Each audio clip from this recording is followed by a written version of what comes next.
K at the Olympics, wasn't G? Okay. Second serve. Into the backhand of Djokovic. Back into Hashanov. Into the forehand of Djokovic, who hits it down the line. Hashanov on the stretch. Puts it in the net. There it is. 5-1. 5-1. Hashanov, by the way, hitting his foot with his racket. He wants to break a racket so bad. He's thinking about it. He's not doing it, though. Okay. Novak Djokovic served for the match. Did you ever have any doubt? What are you crying about? Did anyone have any doubt that this was going to be... What are you crying about? Okay. Okay. Norway served for the match to play Musetti tomorrow in the quarterfinals. We're almost at 500 likes. I know. Thank you, everybody. You're a Norway good boy. fans, you You're a guys good boy. always show up. I You're love a it. good boy. Thank you so much. Appreciate the continued support. I will continue to support your man and back him every time he gets dissed. And even though I can do nothing about him playing in Australia, I am going to campaign online to play the Australian Open, and at least I'm on the outs. try Hey, Alan. to need a little. It's Paris Masters. Up 15. And First point, I think it was jinxed. let me see if I can show you the guy. Sorry. Up 15. He's pretty good. It's Tennis Talk. Serve Norway. Tennis Talk with, hey, we're back. Hashanov returns it long. 15 all. Chris, I think 15 all. what I think has been wrong, but yes, I think we're going to squeeze in GTII very soon. As Djokovic serves, I don't 3 know. points away. I'd love to, yeah, tennis, yeah. Certainty, great serve. It's Turns almost into over, international, 5-1. But let me see if I've got the, 30-15. I've got to sign back in, so before, 30-15. 1 hour 22.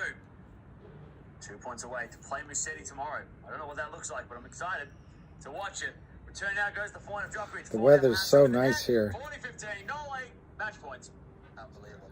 Match points, Novak Djokovic to take his spot in the quarterfinals against Lorenzo Musetti, the guy who took 2 sets off him at the French Open last year. Okay. Serve now, Djokovic. All right, let me turn that off. That must be annoying to everybody.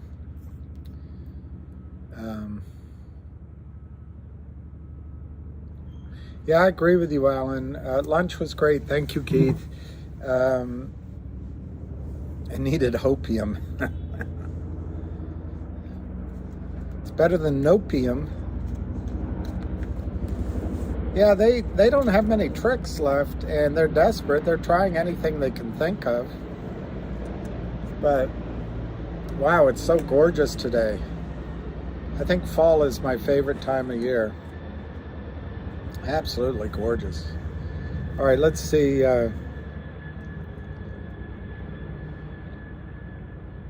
Such a puny plan. Wow. You guys were buying. It's 375, down 6%. They pull me back in. Every time I think I'm out, they pull me back in. Rodrigo.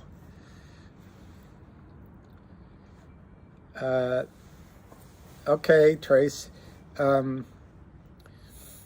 The outstanding shares, you already gave the number as, I think you said 256 million, something like that. The float is, when I started to get, when I was first involved, was around 30 million, and then it was 35 million. And so I'm going to stick with that, 35 million. There was an acquisition made of, no names coming to my head, but it was a digital wallet coin creation type company. And there were 10 million shares issued to acquire that. And then since then, that's partly been, majority of it's been sold So I'm not exactly sure the status of those 10 million shares, but if you want to include those 10 million, and there's restrictions on them, I don't think it's too onerous, but if you want to include it, you've probably got 35 to 45 million in the float. And all the float means is what's actually trading in the market, what's available for purchase. A lot of those issued shares, and it'll go up probably when, if Trento Mines comes into play. But a lot of those issued shares, you know, the fully issued, can't be sold. They're not free to trade.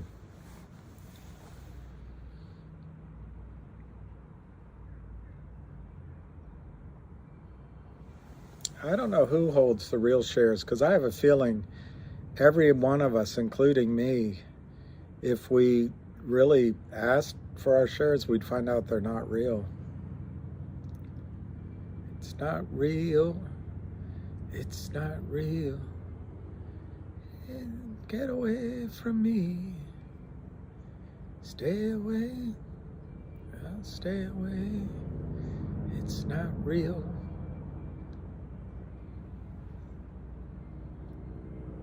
That's it, Keith. When your stomach is saying don't buy and your brain has all the facts, that's the time to buy.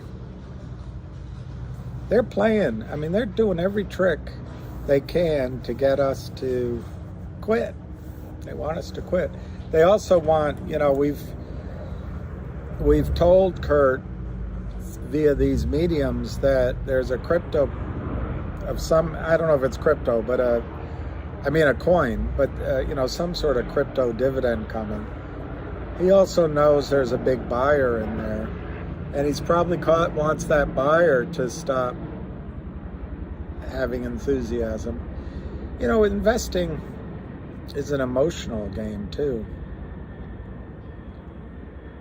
Yeah, I think, Alan, they were washing the shorts with bleach.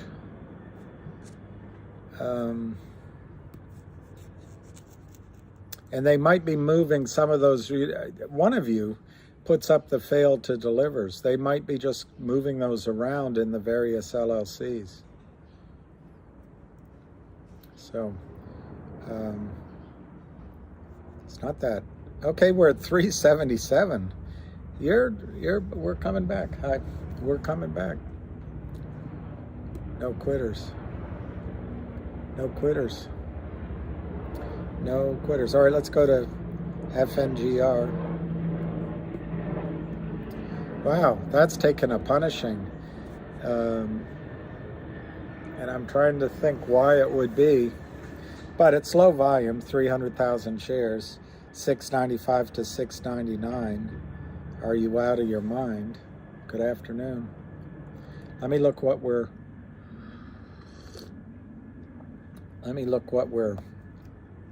trading for in GTII. 377, 370, 377. So, you know, maybe this is the day it closes above where it opened. Wouldn't that be something? And then let's look at MMTLP, the one that's probably going to go because we're not in it. Yep, 726. It's up 64 cents.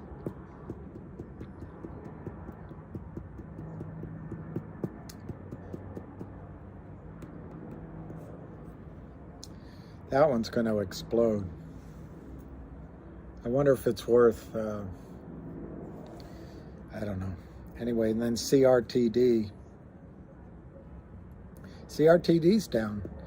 So Joe B, whatever his last name is, has a chance to buy some.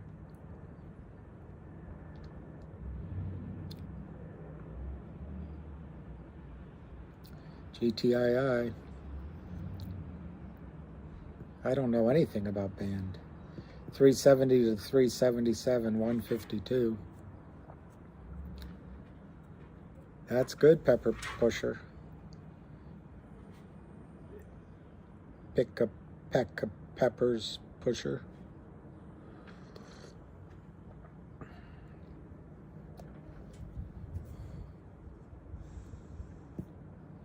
Yeah, I know, we're all in deep. All lawyers are good down deep. 6 feet under. All right, let's see.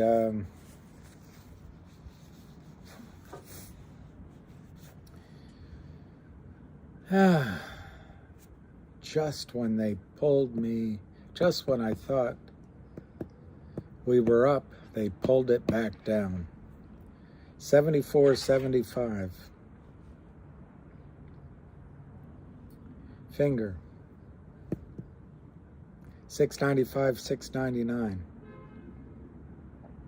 GTII. 377, 370, 377. Hey, Shay. It's pretty boring, huh? It's amazing how we can go. Usually things happen when no one's expecting it. So the hams call will be in about an hour. So between now and then, I don't have an agenda. I do have one thing I would, hey Hayes, there is one,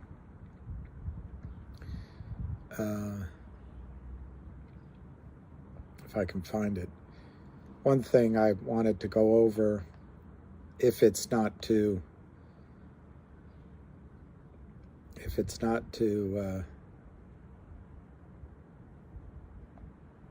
let's see if I can find it though. Yeah.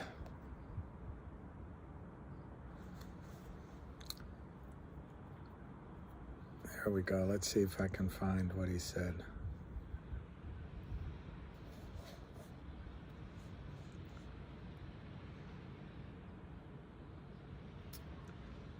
No.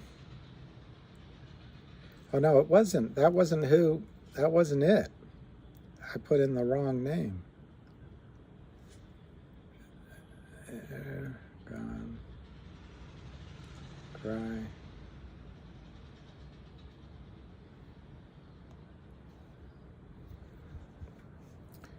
All right. I'll find it.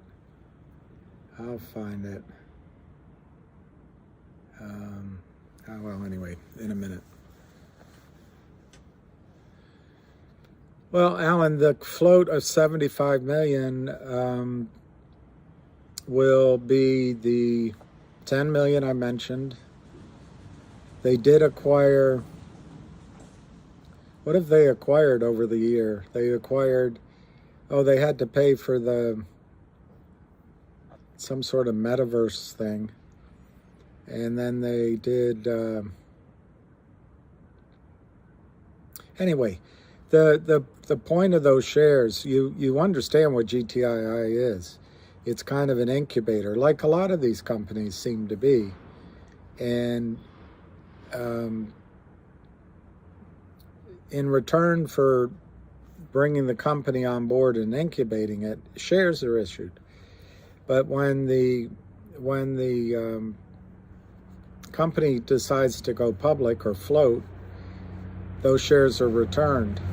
So I'll make it a goal.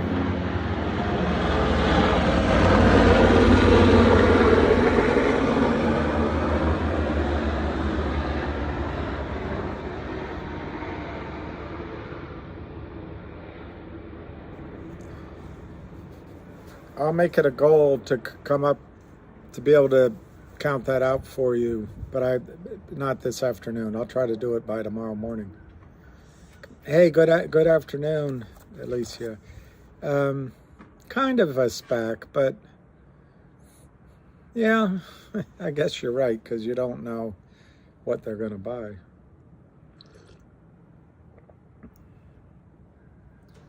Cheapa's after you, yeah. The chapters, yeah. It looked like looked pretty serious. It wasn't military, but it was.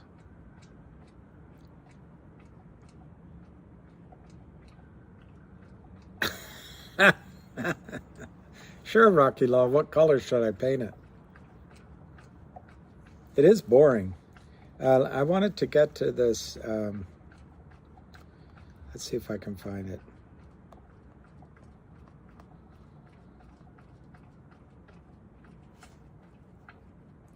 It's always hard to find something when you really need it. When you don't need it, you can't get rid of it.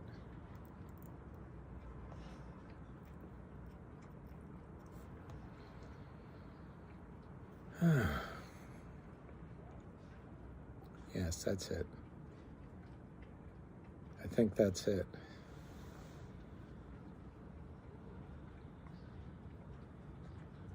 I think this is the one I wanted to. Nope. Nope.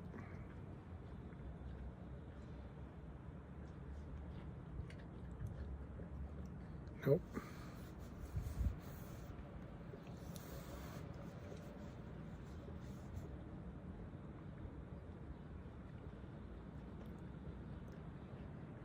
All right, let's go there.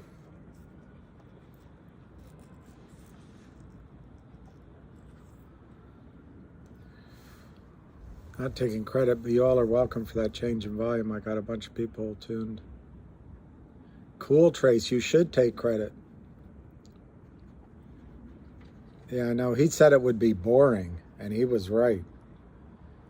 He was right.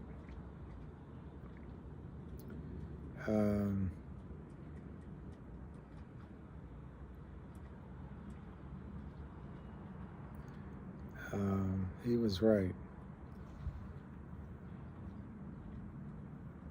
It could be ice cream.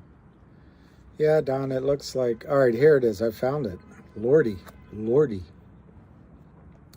Okay, so there's an interview on...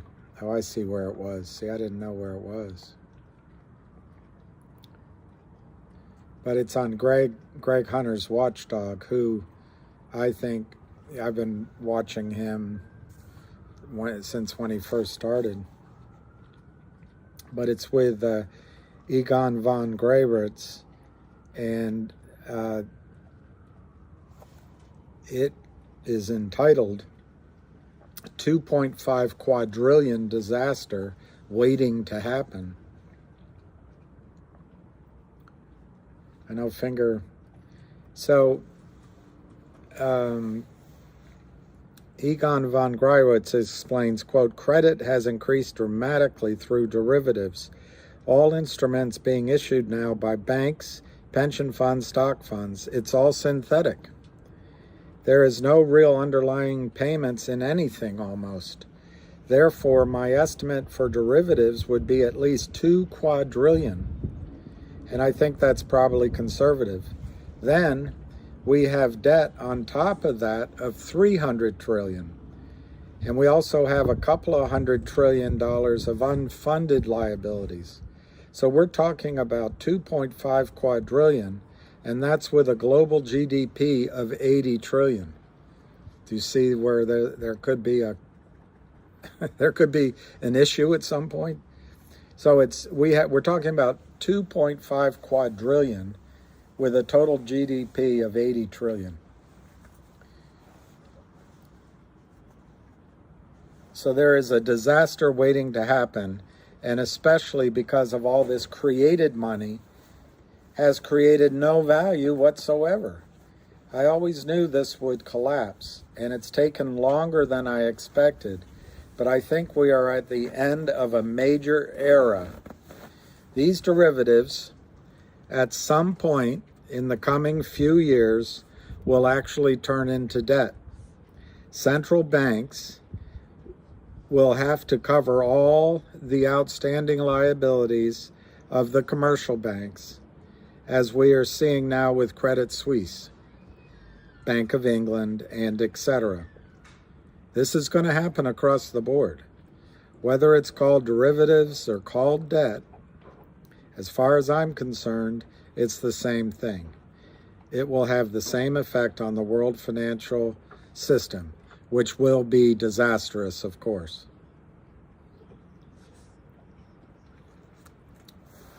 EVG goes on to say that the derivatives markets were simply a way for financial institutions to carry debt and not show it on their balance sheets. In the end, everything will balance out, or so is their thought. EVG goes on to say, quote, nobody can repay the debt, and they can't even pay interest. So therefore, when the debt implodes, so will the assets that are financed by this debt. So both sides of the balance sheet have to come down. Whether it comes down by 50%, 75%, or 90%, I do not know. All I think about is risk, and the financial system will not survive in its present form. Central banks only use one kind of medicine, and that is more printed money. What is it, boy?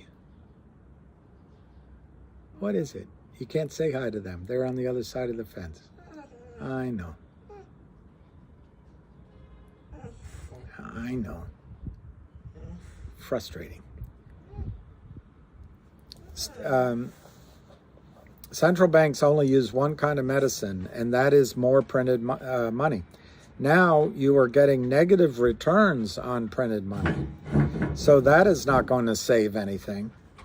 Sadly, we are looking at a situation when this system will start to implode. The rich are still rich, but the poor are really poor. Overall, in the UK, Germany, and most European countries, people don't have enough money to live. This is a human disaster already. With food costs going up 25% and energy going up the same, and gasoline, interest rates, and rents, people don't have enough money. And that is happening now. It's a human disaster of mega proportion. It is so sad, and governments will have no chance of doing anything about it. In closing, EVG says, quote, this is why it is getting closer for implosion, because the whole system can't take this. The risk is increasing exponentially. So I think people should be prepared. Most asset markets have lost money, and it is going to get worse. His what he sells, other than information like that, is gold. He's a gold purveyor, gold and silver. Yeah, David, I always pay too much, but it'll all out in the end. You know, when you won't remember what you paid.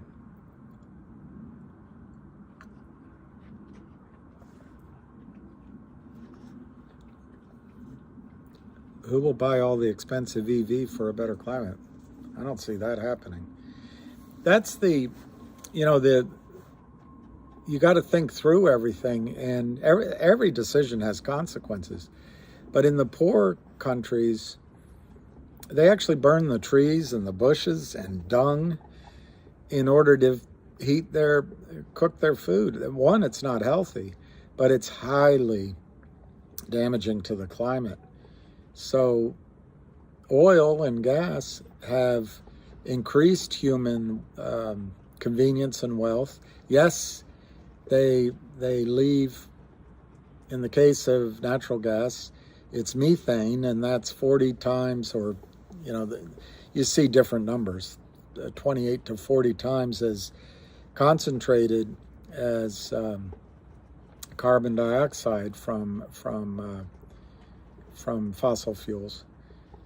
But the methane disappears. That's where it might be. The methane disappears after 40 years.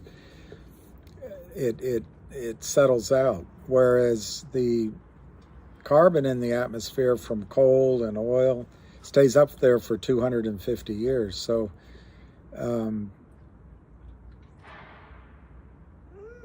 I don't know. People have to be well off to change the patterns of burning fossil fuels, as they call it.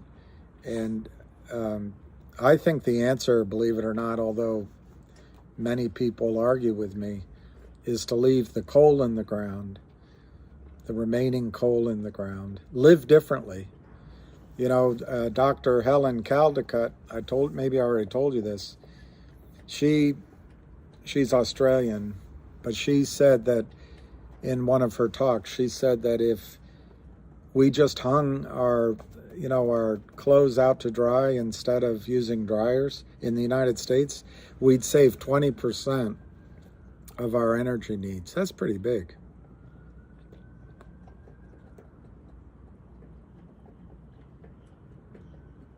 Vinny G, which one did squeeze? Nothing yet, right? Nothing yet. 368, 373, 1.53 million. Giannis, that's great prices. I know, unfortunately, about the 589, but how did you know if it was going to pull back? They always seem to be able to pull it back. No matter how much buying is there, it eventually stops, and then they can start their shimmying.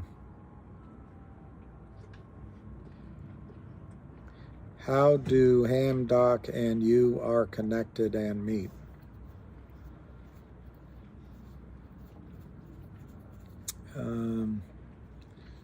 I've never met the surgeon doc, but I speak to him frequently. And I guess I met him because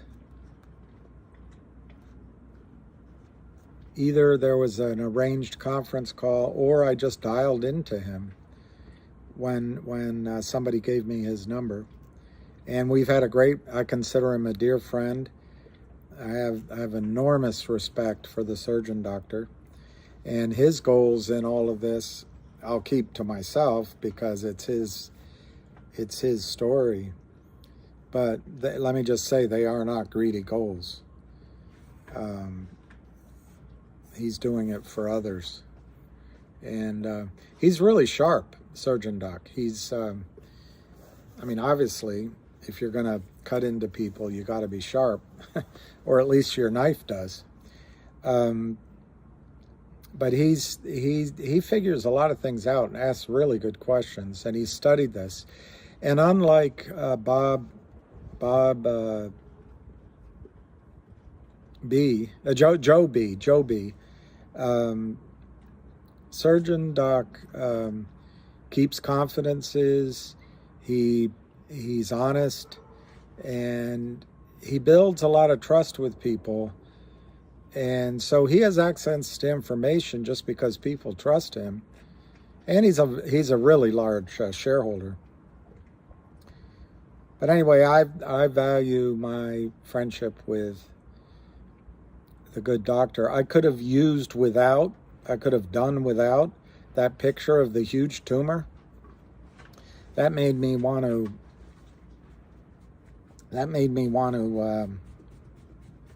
turn off my phone for good. But better he than me, because I couldn't be a doctor. Then your question was Ham.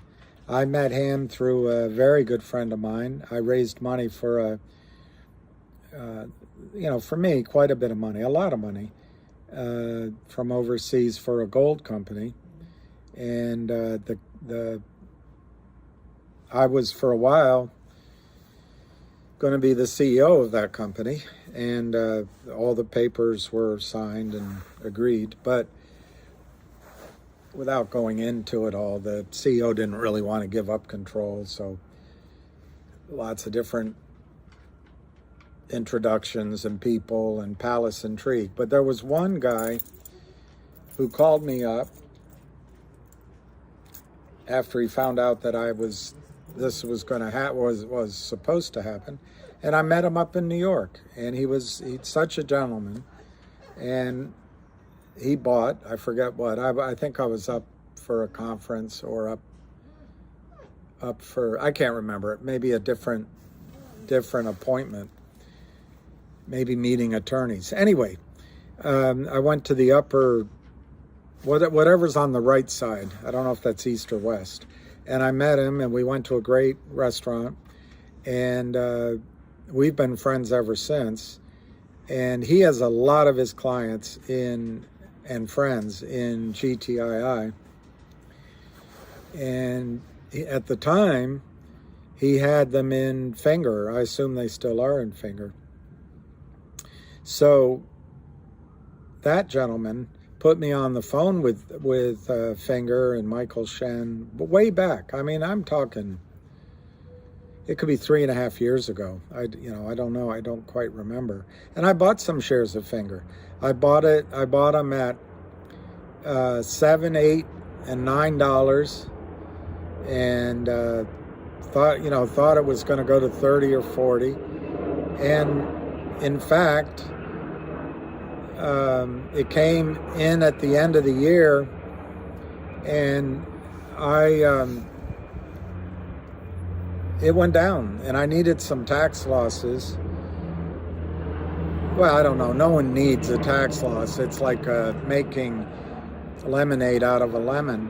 But anyway, I sold some of my Finger for losses. And then I was just sort of watching it, and it went all the way down to, like, I'm making it up, but I think I'm right. It went down to like 14 cents or something, 16 cents, 18 cents. And I called my friend in New York, and he said, "Oh, it's this and that," and he didn't sound too encouraging. But I said to myself, just like I tell you guys, I said, he didn't tell me the story's changed. And it seemed, so anyway, I bought a bunch of it down there. And after I had purchased it, it started to go up. And it wasn't a straight line. But after that, at some point, I asked if I could call Ham. And I did. So I called Ham, and I've been friends with Ham for whatever that time frame is, 3.5 years. And I don't know the rest of your question, Vancy.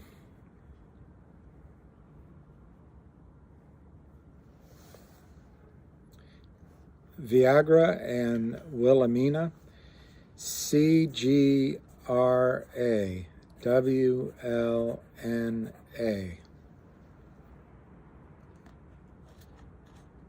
Okay, that's C. Rocky Law.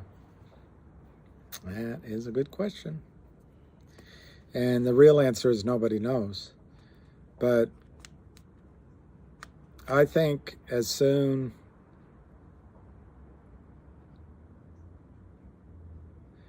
Lou will leave me to explain what's not happening, maybe I'm not going to hold Lou responsible if I'm stuck talking about a deal that didn't work.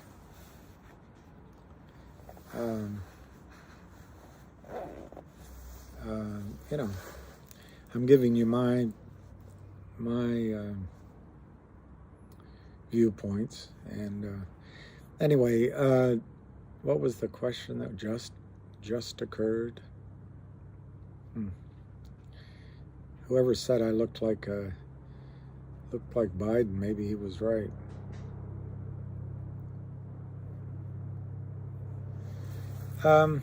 Your dad, I think you're right. It doesn't, to me, there doesn't look to be any urgency in this, but you don't know, none of us do, when the buy-in comes, or a buy-in comes, and that could be any day. Could be today. GTI is 371. I'm personally think this is amazing today. They tried to drive it down to 275, and we're up $1 from there. All the warrants are still in the money. The heat is on at Fidelity, to name one, and this is from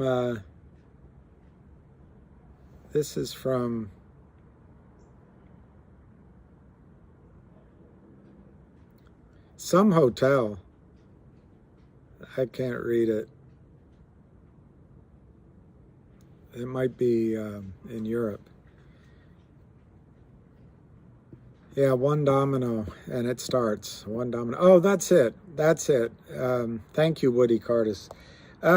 It's a good question because you have to watch the volume as you're watching your GTCs and all that. The dynamic's going to be this. The buy-in is going to come in ferociously. Depending on what time of the day, if it's in the morning, it'll have all day to burn out. But if it happens late in the day, the next morning, all the traders' computer screens that don't know the story, all of a sudden they're going to see this POS stock that's suddenly up. And they'll just start selling some just to, they can do it. They can create stock. Any desk can create stock out of thin air. They'll sell it and try to day trade it, but it won't work. It won't work because they won't have done any analysis, and there's the rest of the buying that still has to come. So then they'll cover. And that might happen 2 or 3 or 4 times on the way up. So that would magnify, or what's the better word, increase, a simple word, increase the amount of volume that'll be trading. I will stick with 45 million shares that are out there in the public float. Could be more, could be a little bit less. So I think once you see 50 million shares trading, you should start thinking, watching what's happening. But that 50 million shares, there'll be new buyers. Like I just said, there might be day traders shorting who become buyers. So it won't mean that 50 million shares have been covered. But I'd say that's a good place to start your antenna. And then, I mean, it's just purely a guess. I would think if you get to 150 million shares of volume, it's at least plausible at that point that they've covered everything. But they won't have. They will not have. It's certainly plausible at that point that the roughly 40, 50 million real shares have changed hands. So then it's a question, what do you have to pay to get those people whose trades were settled, at what level will they sell? And no one knows that. It might be really high. So you're asking me, I think you'd have to see 250 million shares trade, and maybe much more before the squeeze is over.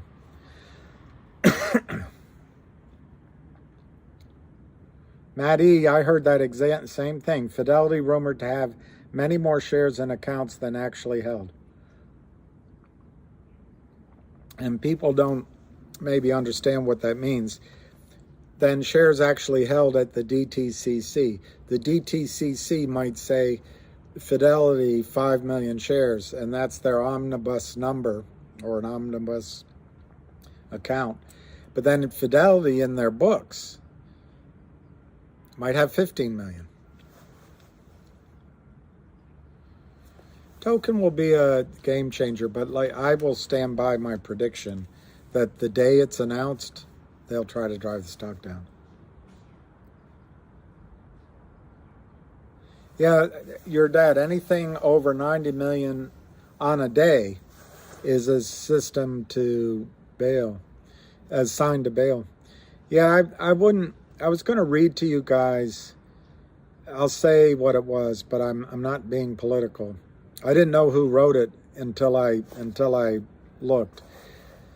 But it happened to be Donald Trump wrote, he's suing the Attorney General for New York. But what caught my eye was he was describing all the crimes going on in New York. And he had a whole long list. And it occurred to me that the Attorney General should include in that list this naked short selling crime, these financial crimes. I was going to post it or show you, but it'd be too political, since a misogynist and as Katrina Vanda Heuvel calls him, such an odious man wrote it. Oh, did you? You posted a screenshot? Nesundorama, Nesundorama,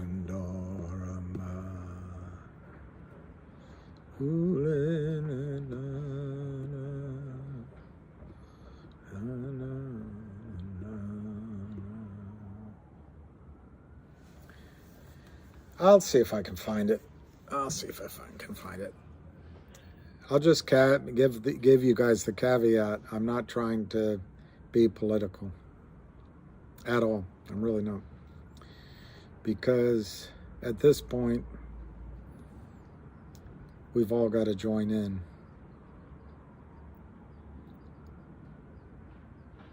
Nesundorama, Nesundorama.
All right, I didn't find it there. Let me see if I can Google it.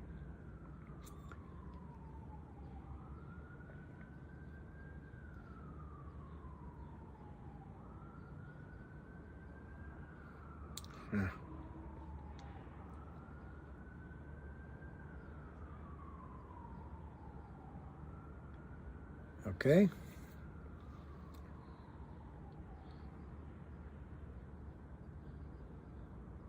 I should be able to get it for you. Oh.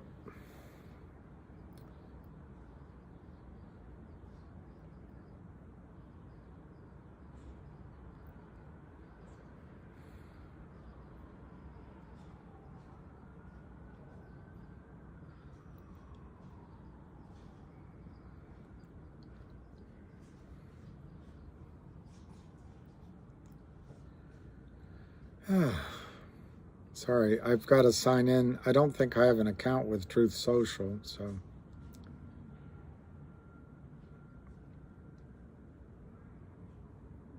Okay. Here it is what was said. But I'm not what he said, I'm not being political, but it's amazing that today I filed a lawsuit in Florida State Circuit Court against the corrupt Attorney General of New York State, Letitia James. New York State is one of the most crime-ridden places on earth, with murders, robberies, drug deals, and every other form of crime setting records on a weekly basis. While James is doing nothing to protect New York against these violent crime and criminals, she attacks great. Anyway, leave it there before it gets political. But I was just thinking, even he doesn't understand the financial crimes going on, and she should be going after the financial criminality. But anyway, that's what it was on Truth Social, which I'm not on. I don't know how to sign. I guess sign up. I don't think I'm on. Anyway, I don't use it.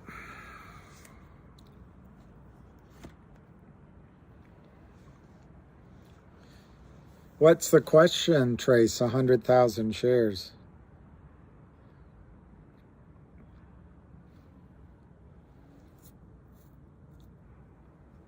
Yeah, Kevin, I don't know which stock you're talking about, but it seems both are that the naked short selling has either stopped or completely slowed down. I think in the case of GTII, they may be still selling shares, failed to deliver long.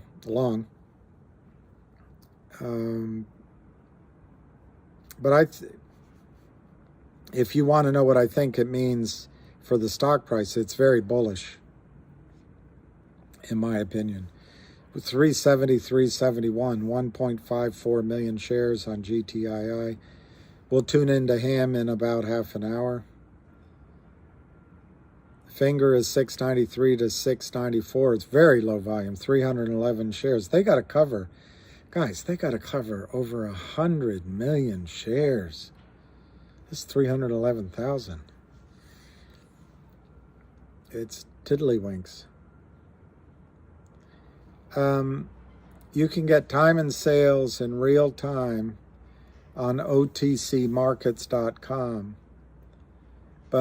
and the bid and ask will be in real time, but the trade will be 15 or 20 minutes delay. I don't think the Kramers will ever cover.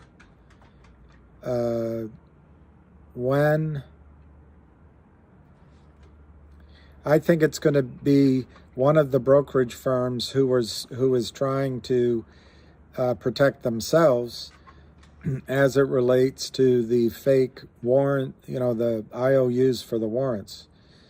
And once that buy-in happens, it might be small. Let's say it's Fidelity. They buy in 10 million shares. It'll set off another brokerage house that says, we better do this too, and maybe another. Then I think the prime broker for the Kramers will buy the Kramers in, even if it's a corrupt, in my judgment, prime broker like Alpine.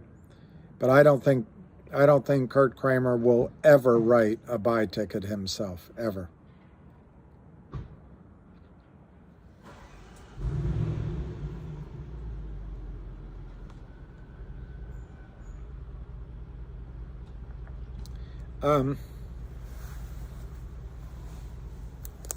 It's an interesting point.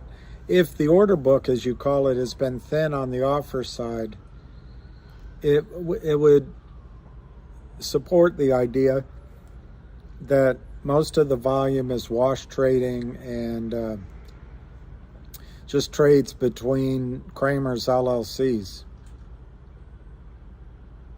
Could be after the midterms, but 10-4, is that 10 o'clock? No, 10 o'clock, 2 o'clock is how people...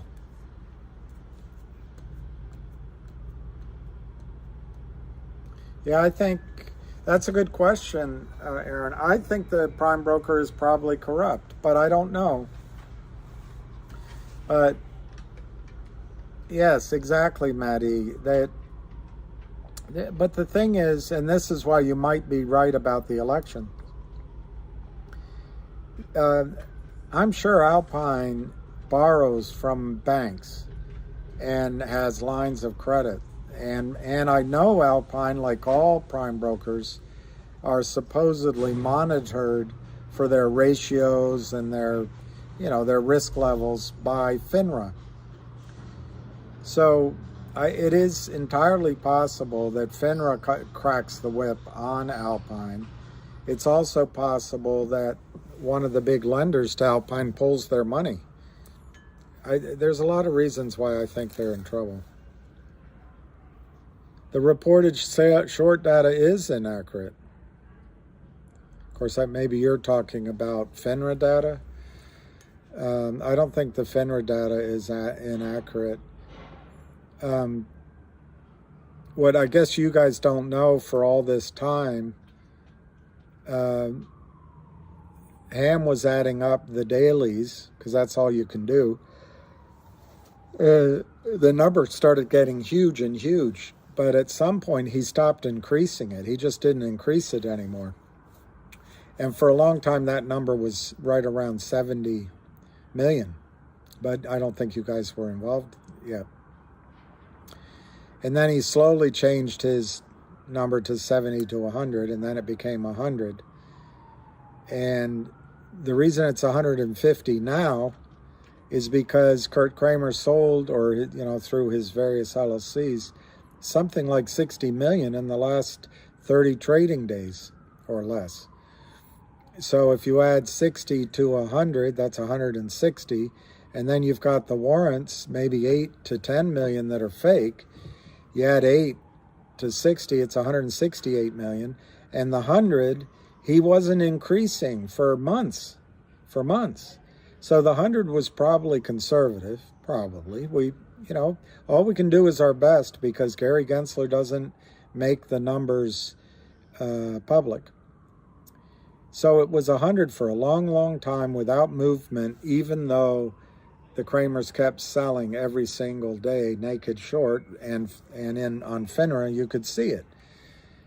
So you take the 100 and you add what the Kramers sold in the last 20 to 25, 30 trading days, something like 63 million, and you add 8 for the warrants, you know, you get to 170 million. That's where that number comes from. And they've kept selling. And should it be higher? Should it be 200?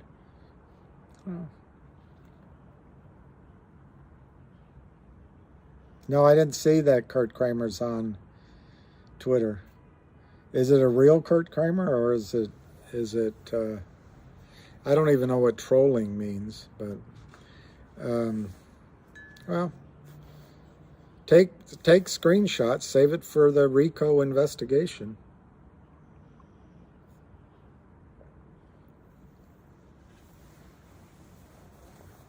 I know, guys, this is boring. I will admit it's 3 o'clock.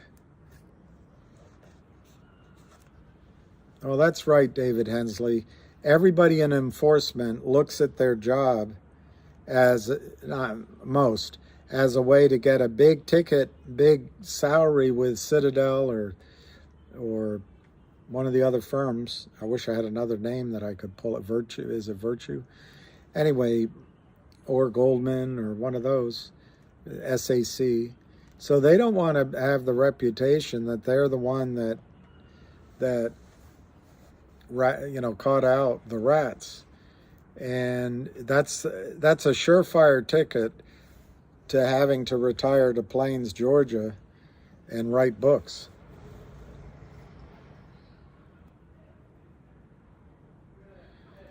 The upcoming catalysts for GTII haven't changed. They include a major buyer who I think is there today. Last trade 366, last trade 370. They include the warrants, which were delivered as a dividend, 1 for 10, almost 2 years ago. And 10% of 35 million at that time is 3.5 million warrants are real. There might be anywhere from 8 to 12 million warrants that are not real. And as the brokerage firms go through the process of honoring their clients asking to exercise those, the brokers have to buy shares. Otherwise, they're complicit in fraud. And they might already be complicit in fraud. That is a trigger. And it's happening as we're going. Which day does it go? Which day does the grass get too tall? I don't know.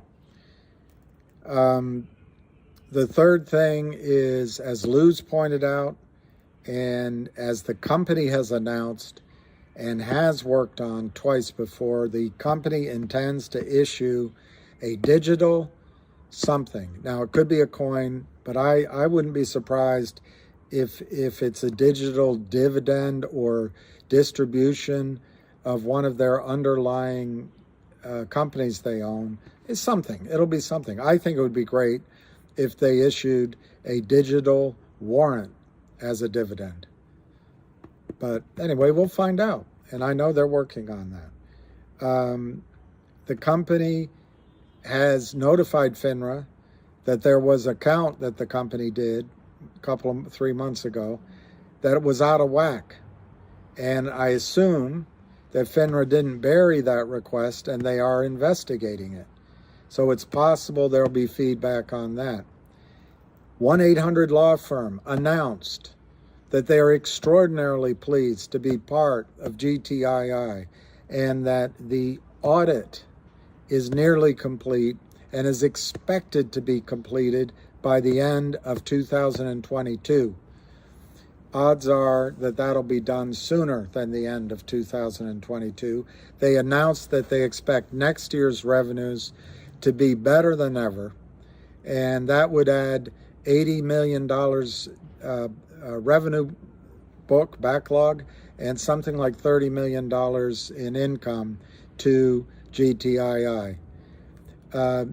GTII, the warrants have been getting exercised. They've brought in money. So I assume at some point, I don't know if they're obligated to, but I think they would be obligated to announce how much money they brought in from the exercised warrants. I would expect an announcement delineating that at some time. Now, maybe it's now, or maybe it's when they get all the warrants finished. Who knows? But I would expect it sometime in 2022. That's great news because then the company has cash and it doesn't have to accept any crappy financing that Wall Street offers. Trento Mines was being worked for a long time and it took more than a year. So the SEC said, you got to let people know it didn't happen. So they filed something, hey, it didn't happen. But it's still out there. It is possible. But obviously, the longer it goes by, the less likely. But it is massive. It's a Chilean lithium mine. And it's a big deal. And last I heard, you had, these big banks in London and one in New York. And it was all ready for signatures. And it was all finito. Well, I heard that maybe 60 days ago. So either that means we're closer to it being done, or it means it's not going to happen. But it's out there. It's out there. In terms of the Kramers, there's a DOJ investigation. I've seen the card of the guy. There's a tax investigation. And these aren't for kicks and, shits and giggles. They're serious.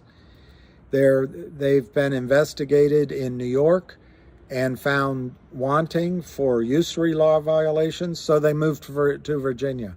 Maybe Virginia will go after them, but they're under the heat for their issuing of stock as an unregistered securities dealer, and that's ongoing. I've heard that there's big investors that none of us would want to sit down with who are asking to sit down with the Kramers. They've got their own clients that are losing money. Now those clients may be blind, and there's nobody blinder than he who just won't see. But it only takes one of those investors to say, "Hey, I want my money back." I don't know. I feel like I've left out one or two things. But that's my laundry list of triggers to a short squeeze, a view to a kill.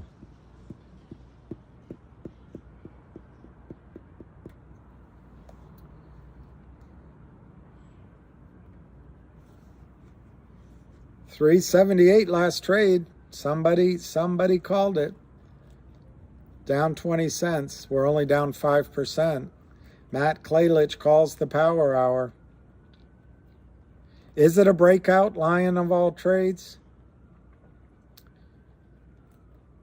Lion, sign on the lion Sign on the dotted line. 378. It's a breakout. Gem miner. I like that idea. Claridge. Claire Rich. Claire Rich. There's no I though. It looks like Claridge. All right, Claire Rich. Claire Rich. I know Lou's talking about a coin, and he might his information might be a lot better than mine. I don't know. And I don't have direct information. I've just it's been discussed that the company is considering all manner of digital listing on that either upstream or that, creation of all manner of digital items on either upstream or T whatever, T2, T zone, or TP. There you go, Bowie Hunter. Exactly. Every time they have it on sale, it's a good time to buy, I think. Yeah, the coin, it could be a coin. It's common sense. The questions are more specific than that, and I have absolutely I have no definite information on it. Reader.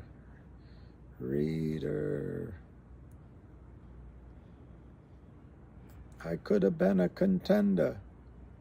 The coin can't be blocked if it's outside jurisdictions. Yeah. But I also understand they can make, they can make a warrant, a digital dividend, or whatever. But you're right. The thing that's easiest is a coin. Absolutely the easiest. But I've just heard differently. I've just heard differently.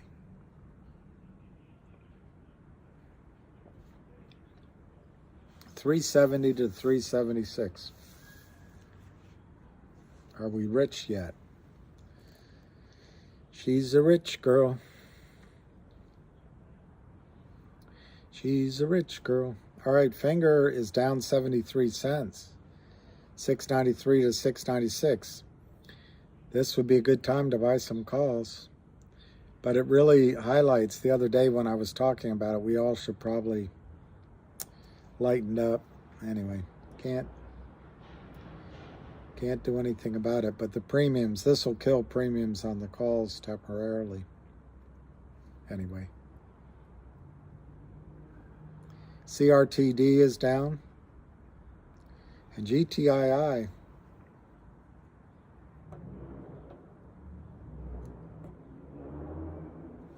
The coin will represent NFT holdings and be issued as a dividend.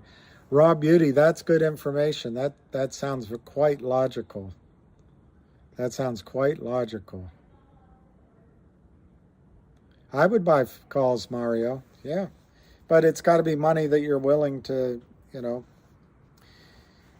say sayonara to. But the cheapest will be the Novembers. But I would probably buy the Decembers. I would probably buy the Decembers. And I would probably buy the December 10s. But the 11s or 12s are okay. It's not going to matter. Once it starts to run, it could be $20, $30, $40 in a heartbeat. And whether you subtract 10 from that ultimate number or 12 isn't going to change your situation. So you just buy, if you buy 10 of them, this is not advice, but if you buy 10 of them, 75 cents, it's $750. Maybe you can buy 10 of the next strike price up for 50 cents. Or you buy the Novembers, and they might be really cheap. And then remember, Finger has some things pending and possibly to be announced as well. And if you get a run up, then you take your original money off the table, take it all off the table, or just roll it to a higher strike price in the next month.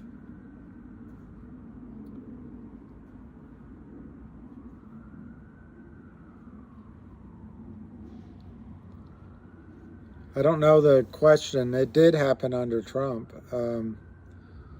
These violations, yeah, they're the same.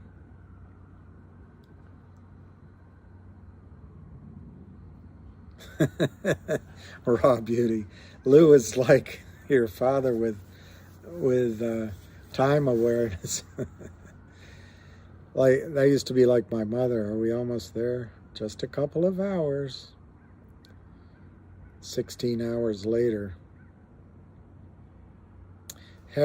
Hair Lion says that this will be a long play. Well, we're certainly long it.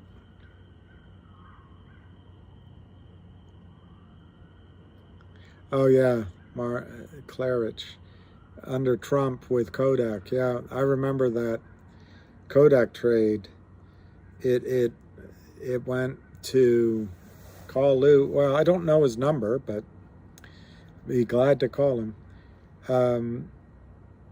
Don't put his number on this screen. It'll have to be some other way.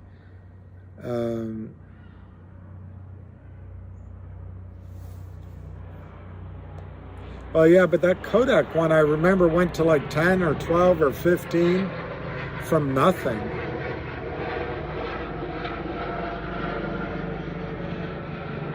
That's true, Matt.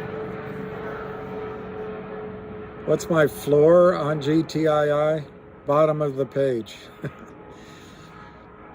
GTII, any of these stocks, any and all of them, in extreme situations can go to no, it's helicopters, and it's like a circle around the White House or something. I don't know why they go. It's so loud.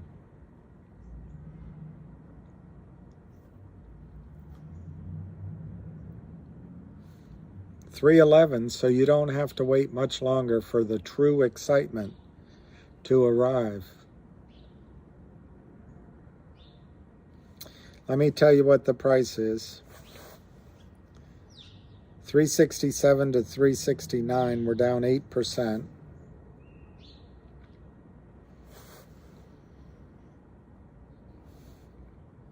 $0.75 on CRTD. That's down, so Joe B can buy some. Finger is down 73 cents, 694 to 696. MMTLP, wow, it's up 79 cents.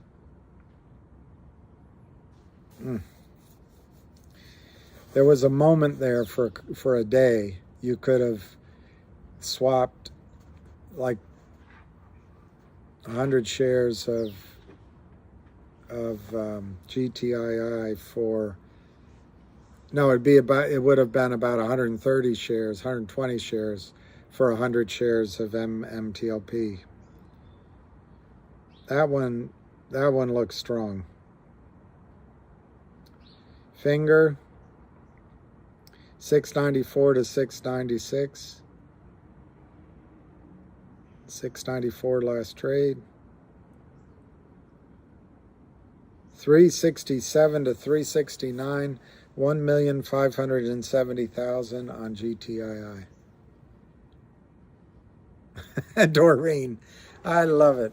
It's only down because you bought it at 85 cents. I do that all the time, all the time. The cost to borrow is over 600% on GTII. Wow. Yeah, and Matt is great.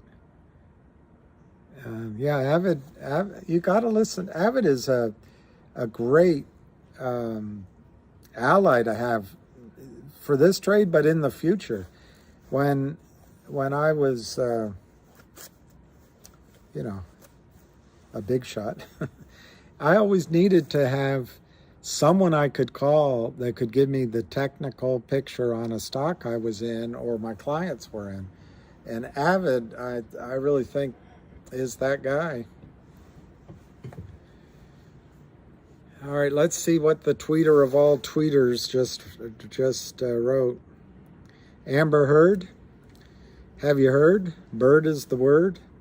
Amber Heard quit Twitter because the man she was having an affair with while she was married to Johnny Depp bought Twitter. But she was just finding herself. Let's see what he said.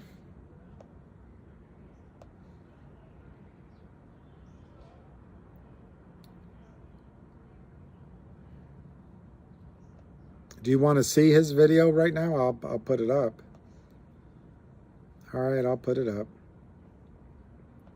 We need something to fill.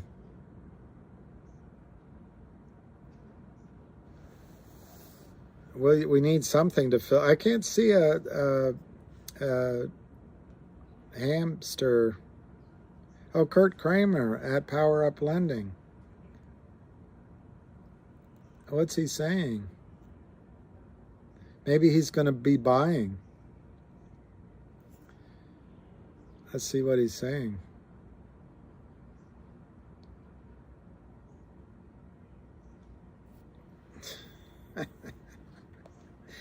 He's really running out of tricks if he has to get on Twitter. But I suppose he figures that's what we're doing. Speaking of running out of running out of tricks. All right, let me see what we've got. 15 minutes. Tsitsipas is playing. Okay, here you go. What's going on, my silly little motherfuckers? All right, listen. Bill called me up this morning and told me Avid put out a couple of plays on his tweet. Let me just tell you a little bit about that.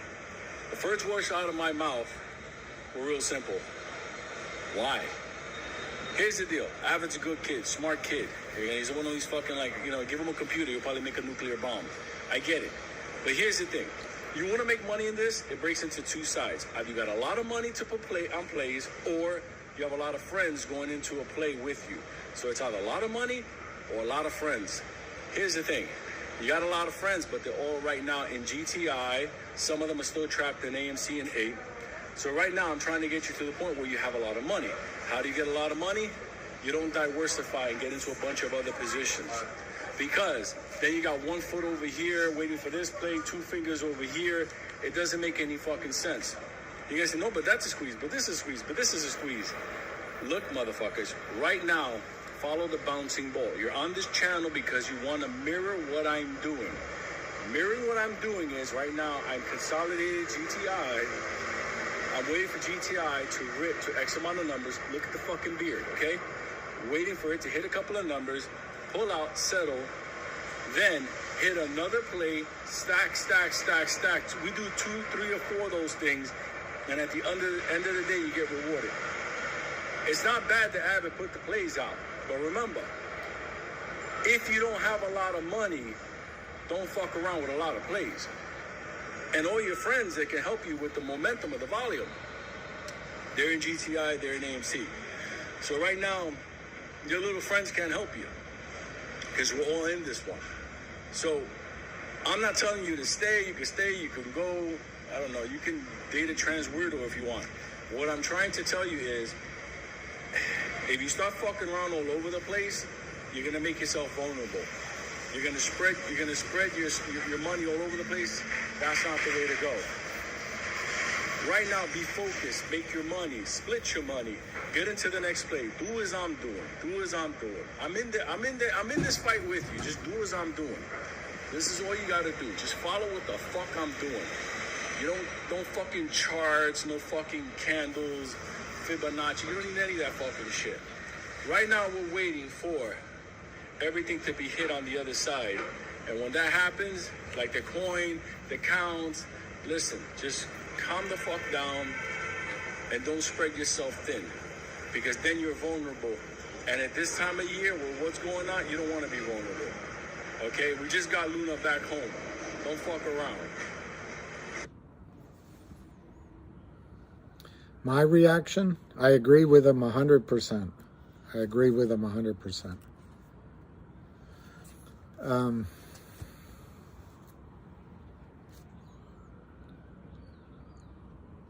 agree with him 100%. I told you before on this, on here, I wish Ham had never brought up Finger. But I had my selfish reasons too. That's it. I'm going to go get my charger before the call starts.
Well, I think Lou's 100% correct. Although I remember that he had his Wednesday special and these other things. It's easy, it's easy to find one or two other stories, but I think he's 100% correct. Focus on GTII. I have to agree with him.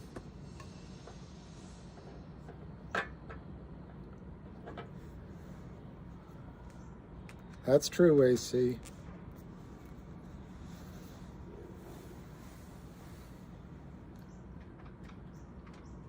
This is your father. Luke. I am your father.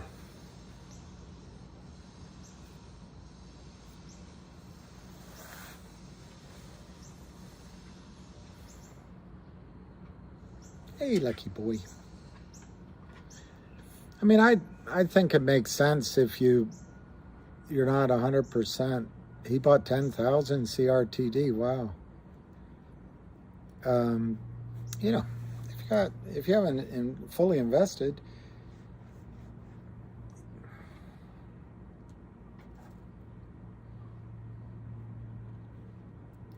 there's only three ways to increase your position in GTII. Have extra money that you can buy more. Get out when it's high and buy back when it's low, which I do not recommend, but I know people that have done it. And the other way is just to trade a little bit in some other plays, and if they win, put the profits in GTII.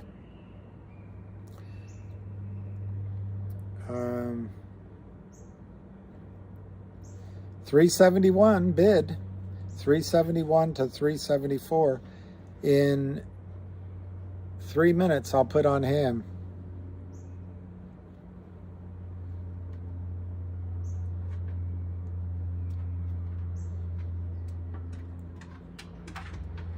We are having a Ham call. We are going to have a Ham call.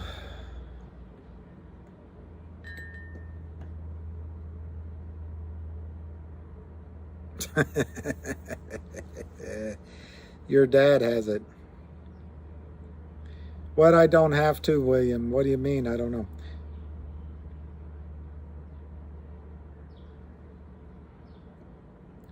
I bought our NVA. I'm not upset about it. I mean, it wasn't enough money to worry.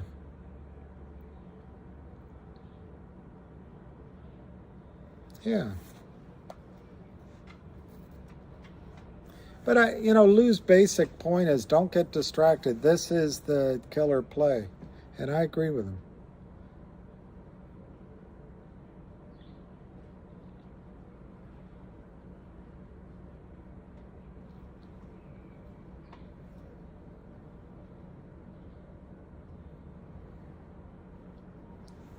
I think that's right, whoever that was.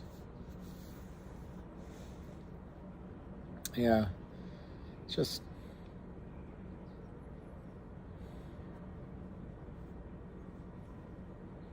I mean, I shouldn't have done it, but I kind of enjoyed joining in with Lou on a trade and see what happens.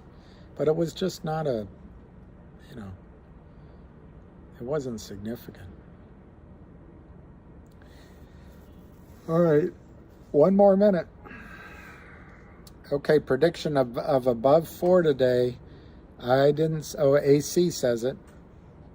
Okay, AC gets credit today. 374 last trade, finger. 695. And we'll leave it there. We'll leave it there. But this is all pause for the cause. Pause for the cause. That's great, Alvy Beats. Collusion, you should all be reported to Gensler. Okay, Buck, go ahead and report it. And when you report it, show up at the hearing. Show up at the hearing, because I'll ask Gary Gensler about 200 million shares naked shorted by your friends. Kevin Story, 403. All right, I'm calling in to the hamster. Welcome and thank you for choosing Greek.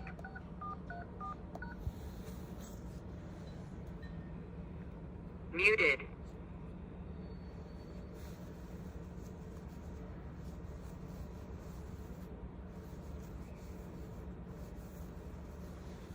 I don't know, Buck, if you can figure out what we colluded on. What did we agree on? I'm not sure. You're better than I am.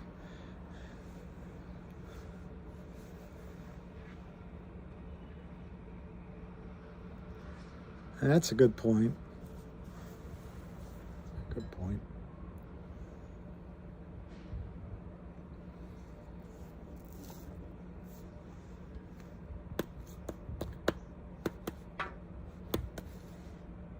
I was only joking, my dear.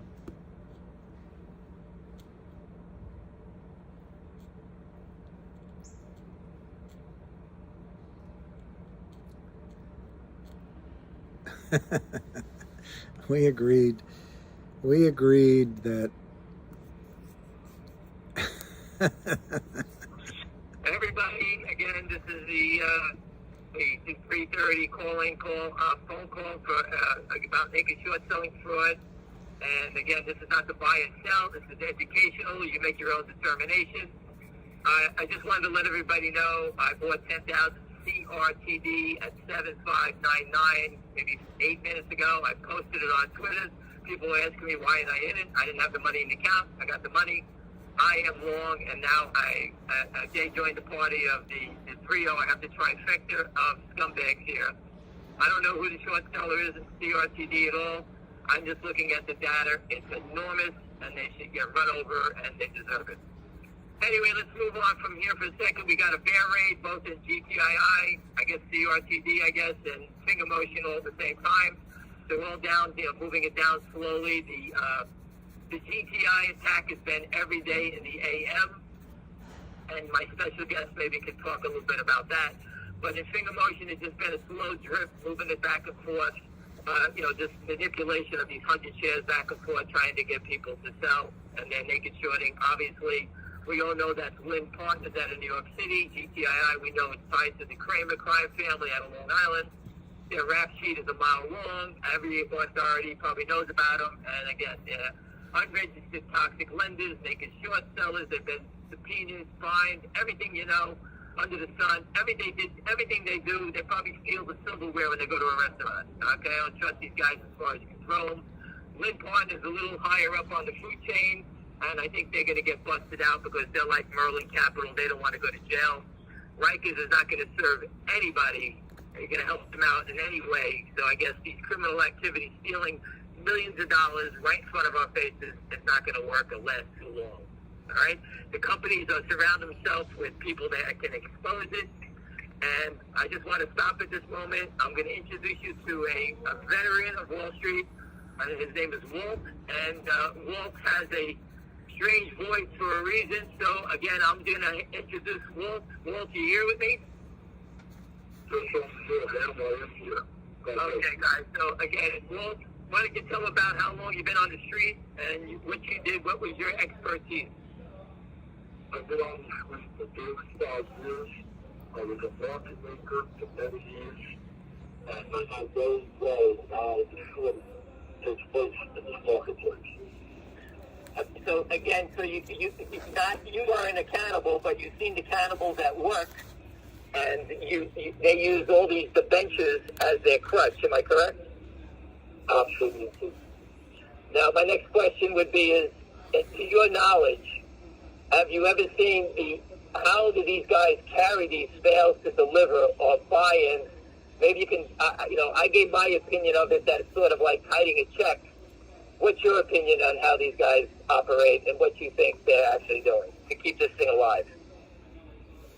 Well, basically, there's many different ways they could do different things. One of the ways is they get a buy-in. They could re-short because they know at a specific time there's going to be a situation where they're going to be buying the stock back, and they could re-short on the offering, or they could offload it to another market maker and sell their position to carry for a period of time, and then buy it back to them when the coast is in the clear. So I would basically call that playing hot potato. You hold it, I hold it, moving it back and forth, correct? Yes. Now, question, to do all those types of maneuvers, are there fees involved between the market makers, or they do it for free? No, it's not doing something for free. I mean, obviously, if a friend of yours wants to hold the position, you could do that, but pretty much, I'm sure that $10, and I'm getting a buy-in, I would then buy that stock back from, say, a market maker at the $10, I'm sure that, and then in 3 weeks or a month that he holds it, I'd sell it back to him at $9.90 or $9.80 where he makes himself some junk. Right. So basically, what I've always told all the people on these calls is that nothing on Wall Street is free. We call it the cost to carry. Everything is expensive, and there's many hands out. Everyone's doing this for a payment. Right? Brokers look the other way for payment. We had the guy from GameStop who worked for Morgan Stanley. He took the orders as long as they were paying. That's not his job to settle. And while you worked on major desks, you just did the trades also, correct? That's not your job, correct? Yes, I think the major trades are doing a lot of, as a market maker, you have short exempt.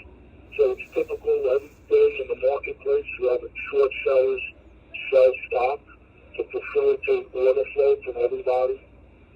Get ahead of orders as far as when automatic order flow comes from the likes of Livermore or E-Trade, and they're those people that take those orders. If you're giving me a price of 10, I would go low offer at $9.90 or $9.95, and hopefully they change their limit where I'm sure already they have to buy back those shares. Right. So basically, to facilitate the market, but also there are positions that you could take if I really think the company isn't good, and for whatever reason, especially back in the day, there was bankruptcies, and we used to short them because they were being delisted. And when they announced that they were coming back into the buyback, they were coming out of bankruptcy, there was being sold in the old stock, and I would short into that. And then eventually it goes to zero because it's going to be delisted. And these things are so many exemptions that are utilized to be a market maker. Right.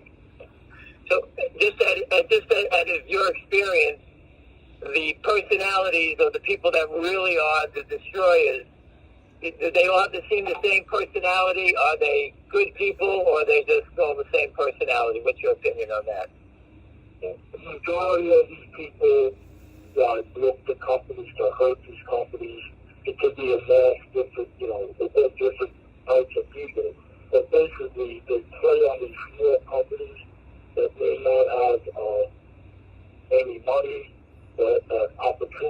to raise capital, and they come in with these toxic lenders with flawless converts that they convert to they go home and crush the company. Or they just find the companies and they short them, so they know the company probably has more money, and they start leaning on the companies till it goes away. So these guys use the market maker exemption in their favor to help destroy companies, and you have to believe that the CEOs, 99% of them, have no idea of what's going on. Am I correct about that? That is correct. They're clueless. They're going public on an exchange that would be helpful, but meanwhile, if you're in the pink sheets or the boards of which you're coming on, if you have a reportable company or a non-reportable company, you're frowned upon certain criteria and stuff, but basically, it's very tough to raise capital in that marketplace, especially if you want to grow your company. So a lot of these guys prey on these people, and they take advantage, and they short these companies, and they also, from my experience, I never did this personally, but they use market makers to keep some of these shorts alive. So in addition, they may be doing some stuff offshore, so they have some stuff at a corporate firm, and you're anticipating when they have to start converting or maybe converting their stock, or basically, sometimes they see a lot of these guys get caught in the stock because they're running ahead of the short, putting the thing together, and then the note gets taken care of, and now they're short the stock, and they have an issue. Well, let me ask you a question, and we need a little humor. When they do get caught, in your experience, and I'm sure you've seen some get dragged out by the federal authorities, you can't be around this game for that long without knowing someone who gets busted in your space. I've seen people get busted on insider trading. I've seen people get busted on and get dragged out for putting trades and not reporting them. I was at a firm where the guy blew the firm out for $300 million. He put the ticket under his desk and hid it because it was a mess. Another guy tried to defraud the company by saying to buy a stock. He changed it to a sell, and the company lost, I don't know how many millions we lost on that trade. All of those three people that I knew and of course, insider trading, all were picked up by the authorities at the firms, dragged out. And, Walt, in your experience, what happens when they get caught? What happens to all of them? Well, basically, when they short these companies, and I've short a bunch of short situations that 8 years ago, the short company goes from $20 to $700, and basically, when the squeeze takes place,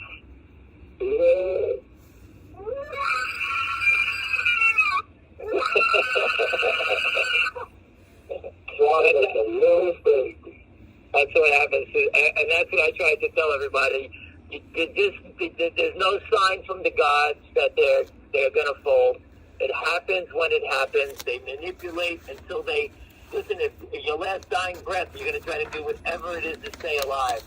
But when the federal authorities come, it comes in quick, fast, and they get blown up in a second. It's not like they give anybody a chance to run.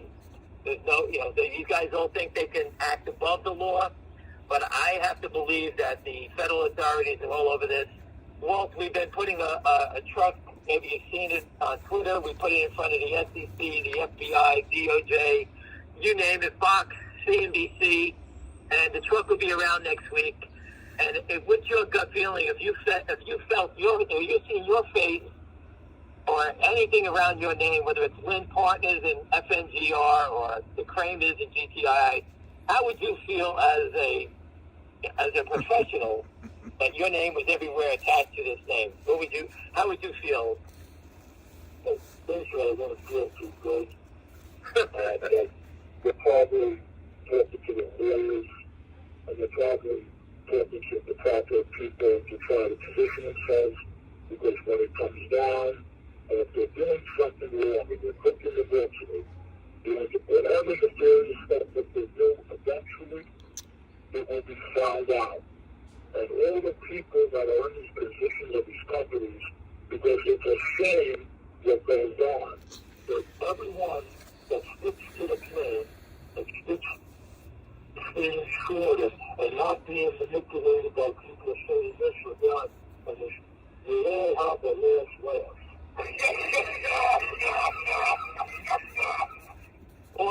you this question. The people that play these type of games, they usually, like you just described, they work as a pack of wolves. And then sometimes they bring their friends in, these small players, fringe players, as I call them, to help assist them and to actually make a stock look worse or a bear rate. For example, in GTII, this guy Timothy Sykes came in and he actually put his sell on it and they was bragging about it. But when we put his name on the truck, he shut up pretty quick because now we exposed him that he's a paid assassin. How fast do these guys run away if there's anything that's coming down? How fast do the fringe players, how fast, if you have a round of name that was bad and you yourself was coming down, how fast does most people move away? That's what I've been trying to tell everybody on these calls every day.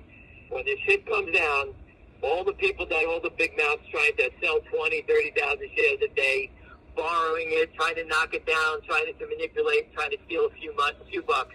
When the shit hits the fan, trust me, they all run away. And I agree with that. Well, I wouldn't be surprised if some of these people would flip on each other. Because when it comes down to it, and they face some serious stuff that they've been doing, somebody usually tells of each other. So I think they only have 2 points. One is SEC, not FINRA, because if you're non-registered, not a broker, you have SEC and DOJ exposure. And if these people start to come, we better believe that some of these people start thinking. Right, that's what I agree on. Well, let me ask you this question. This will be my last question for you, and I appreciate it. In your mind, what's a silver bullet that you think is out here that can actually help and stop these guys? As a market maker and understanding the stock settlement, in your mind, what is the silver bullet that's available to everybody right now? What do you think it is? Basically, been reading a lot of stuff around these companies and people speaking about the digital dividend. And me, myself, diving into it and trying to understand how this transpires. I think having a dual listing on a blockchain where you are listed on one exchange on the state side and listed on an offshore exchange. So basically, you have 2 exchanges and you issue a digital dividend. And on the payable date, you have a date of record, and when the payable date comes, they can't deliver the digital dividend. So what will happen if they can't deliver it, they're going to have to be buying the stock back. And the beautiful thing, it's not an ETC, it's been a separate thing, and it's all one. And when these guys figure out they can't deliver the dividend, they're going to be forced to buy back the stock. And watch out, if there's a short squeeze is coming. Well, thank you very much for your time. You can hang up and I'll just continue my call, but thank you very much and I appreciate it. If I have any other questions, I will reach out to you, and thank you again for your time. And one last thing, Walt, everyone's been talking about a company called Upstream. Have you read up at all about that? Because that seems to fit what you were talking about. Yeah, that is the exact company from what I read up, with all the material out there, that are getting flying companies up, and they're targeting the short companies besides being delisted and exposed to the whole world. If you get people leaving the garden stock from all over the world, which is tremendous. And in all my 35 years on Wall Street, I've never seen a short placer like this. If this was back in my days, this would be gigantic. But I can tell you one thing. Upstream is the new way of how to break the shorts. So watch out all these short sales, because not even just the naked shorts, what about the traditional shorts? Yeah, all of them. It's delivered either. Right, That's all. Well, thank you very much. You can hang up. I appreciate it. I'll finish up the call with everyone else. If we do get disconnected, everybody, we'll pick it up tomorrow. So, Walt, if you could just disconnect, it'll be great. And I'll just continue, and we'll move on from there. All right. I think Walt disappeared. Walt, you gone? Hold on a second. I assume everybody was still here. Anyway, so again, this is someone who's on the front line. He knows the market makers all playing games. He knows what's going on here. He's been a veteran. He's seen it. Again, he worked on the biggest desk on the street. Order flow to the big from the Robin Hoods and all that go to these big firms. One of the things I discussed with him was that he says that market makers, like for example Vert, VERT, he could be getting the orders, and then he's putting them into OTCX or the NITE. These guys create a fire drill, making it look like it's multiple sellers all the time. It's one person quarterbacking it. He goes, he just told you, they lay off, making shorts to their friends. This is what they do with these electronic platforms. They lay orders off in different directions. So everyone is now seeing orders coming from 6 guys at the same time. So think about it. These guys all of a sudden load up and they hit the sell button, sell 4,500 shares to 7 people at the same time. And that's what they did this morning at GTII. That's the bear rate.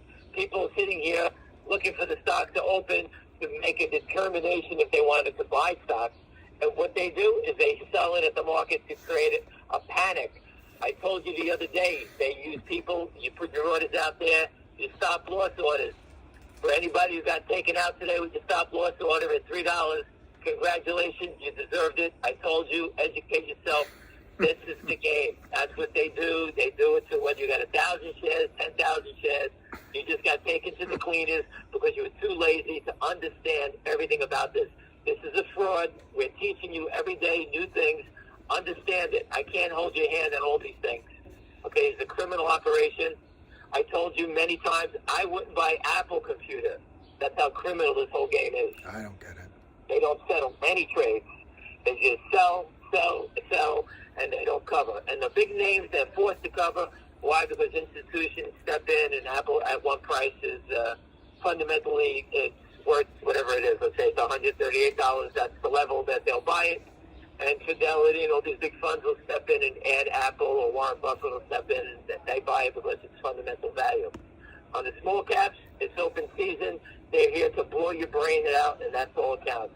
Finger Motion was added to the NASDAQ at $9, and these guys keep selling it down, holding it down, and once it breaks, they're going to get wiped out. Okay? GTI is adding the fundamentals as it goes along. The company's announced a 1-800-MORE deal. All right? This is a fundamental game changer for the company, yet these guys continue to bear rate. Why are they bear rating? Because they need you to sell. Okay? They need to create volatility. I've been saying for 2 years, volatility is how these guys survive. Volatility has to come to the upside, not to the downside. They keep trying it to the downside, but it's to the upside. Accumulation is how you kill them. We don't need the spikes. Accumulation, sideways action, and they die.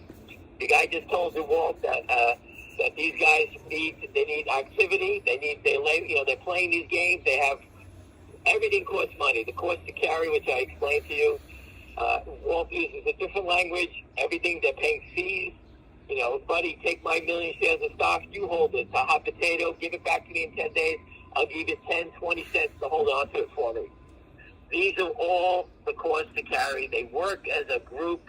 This is how they beat people. I've told you before, the longs don't work together. They break us apart. If we work as the Roman army did, we march together, you can beat the barbarians. If you break away, just like the people who put their stop loss orders in, what happens? The barbarians slaughter you. And I'm sure people have done it. They do it all the time. And I told you for the last 3 weeks, stop doing it. Volatility. They're here to find your order. Selling 20,000 shares at the market as fast as they can every morning, trying to knock it down. That's what they try to do. They find the weakness, and they get some guy who's long 10,000 shares who wanted to sell it at 350 stop, and that guy gets taken out at 310. And they scoop you up at the bottom. That's how they do it. So pay attention to it. If you want to sell your stock, sell your stock. But one thing you need to do is understand the rule. This is not a normal game. Okay? This is a fight to the death. I I told you we're not going anywhere. We burned our boats. We're not going anywhere. I added a new stock to the kennel, and within one day I watched them sell. The volume was 4 million, and that's why I jumped in. 4 million was the volume. 3 million was the naked short. In one day, 2 days of watching this thing. That tells me there's a big problem here. If they're doing that, I got the data from Tom Rock. It's enormous. I don't even know how they even done it. It's crazy, but I went back and looked, and it traded 90 million shares one day 3 months ago. So GTI has never had a 90 million share day. CRTD had a 90 million share day. So obviously there's a huge problem here, north of 100 million shares, north of 150 million shares short, in this new crazy name. I know nothing about it. Again, fundamentals don't mean anything to me. Okay, I took a flyer because of what I've seen the last couple of days. People are talking about it. I know there's good people around it, and that's why I'm here. GTII, we know why we're here. The Kramers, they're notorious. Naked short sellers, avid trader has done a bunch of videos on their crimes. Again, we're sitting here waiting to be sanctioned for being unregistered toxic lenders. VNUE, for anybody new here, just Google it. Victor, Nancy, Uncle Eddie filed suit against them, calling them unregistered toxic lenders. That's the headline of the story. I'll throw it back up there. The SEC was talking about something early this morning about voting. I put up the story that the voting is a charade on Wall Street. It's an old story from 2007. How could you vote? If the company had to take a vote right now, for example, it would be a great idea, okay, for any attorneys out here, do a corporate vote. See what happens. See who votes. See who votes how many shares. You could have 10,000 shares. I bet you get a proxy card for 1 share.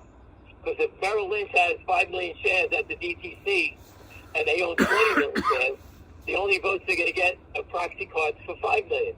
How do they make 5 million shares of votes look like 20? All right?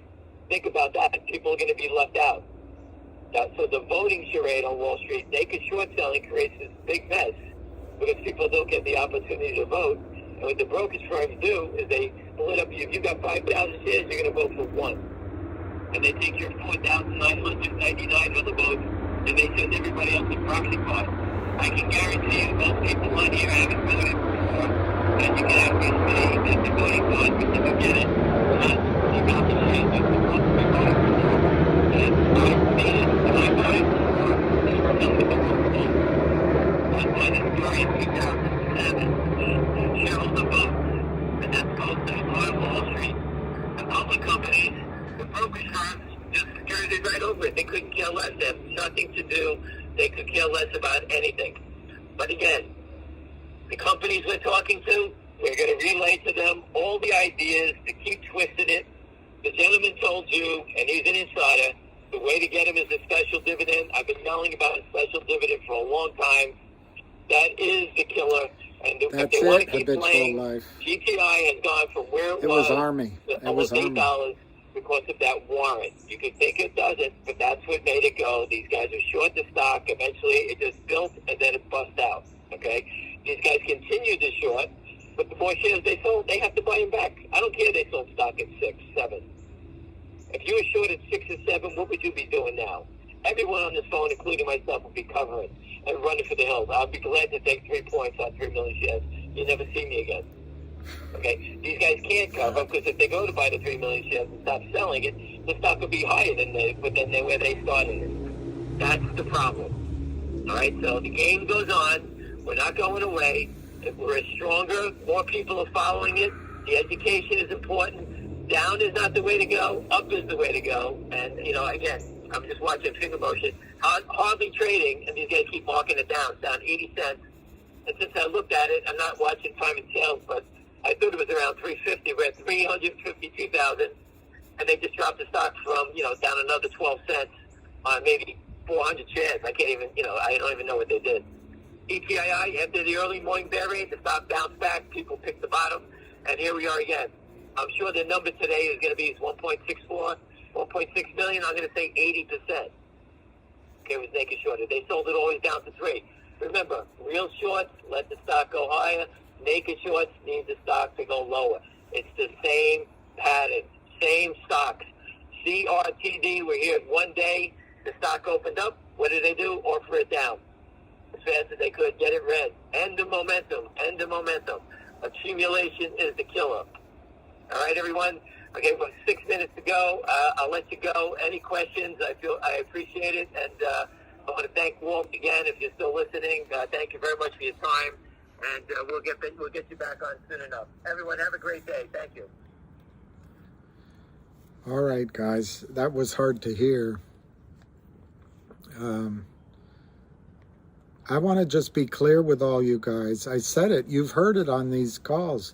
I did not like it when Ham brought up Finger. I wanted to just focus on GTII, and I still want to just focus on GTII. But oddly, I recall many videos from Lou about Finger and RNVA and other stocks. So everybody gets distracted. It's not just you. It's not me. Lou even got distracted. But I happen to 100% agree with Lou. 100%. That we, and I've said it before, but we need to focus on GTII and bank it. Let's bank it. Then the next time you can spread out more. But this time, the focus has to be on GTII. I agree with Lou 100%.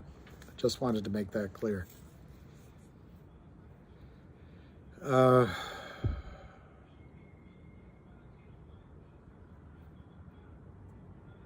378 on GTII, 377 to 378, 1.62. We've got 4 minutes to go.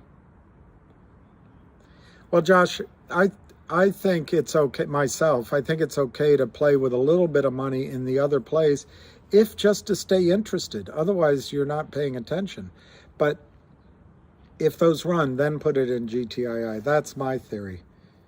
Of course, with the calls on Finger, just in the last week, they went up and now they're back down, and that's frustrating. So those kind of distractions kill enthusiasm. Unless you do it with just so little money, it doesn't matter. So 380 on GTII. Who said 4? I got to remember who it was. Somebody said 4.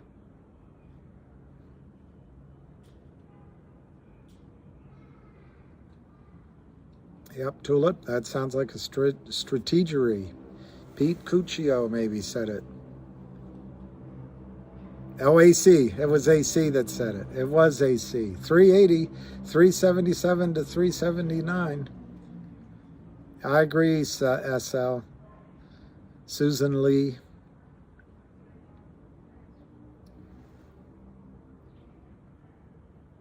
Well, maybe it was the medication. I don't know. My experience waiting for news from GTII, it always seems to come sort of Saturday night or Sunday morning. It is you, AC. You get the credit. And your dad is taking everything over $4. Your dad is taking. Very clever. Very clever.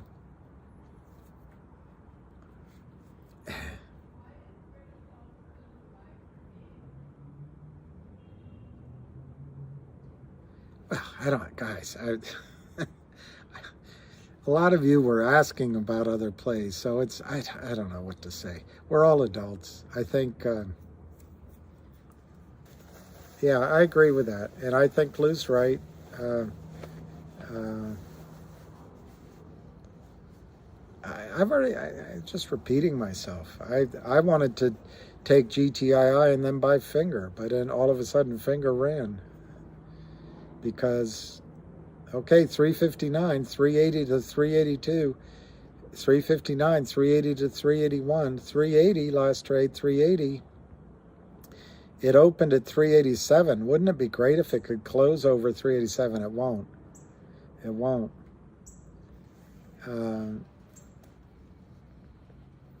Maybe I can. I don't know if I can. I don't know if it's going to be upstream. It might be T0 or something. 359, 377, 5, 377, 378, 377, 378, 377, 5, 376, 375, 377, 376. It's 359. 375. 375. 375. 359 is the time. 375. 4 o'clock. They closed it at 375. They're fighting for every penny. They're fighting for every penny. Yeah, I know, Sean Lee. I wish I had more powder.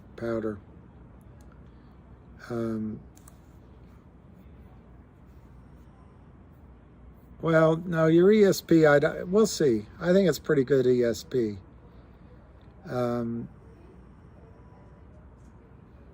It's pretty good. Somebody asked. Yes, it's there, but I'm not sure you can hear him. It'll be on, I think it's Dozer or Dodger does it, but it's on Space, whatever Space is. It'll probably be repeated, maybe 8 o'clock tonight or something. It takes them a lot of money to take it down just a little bit.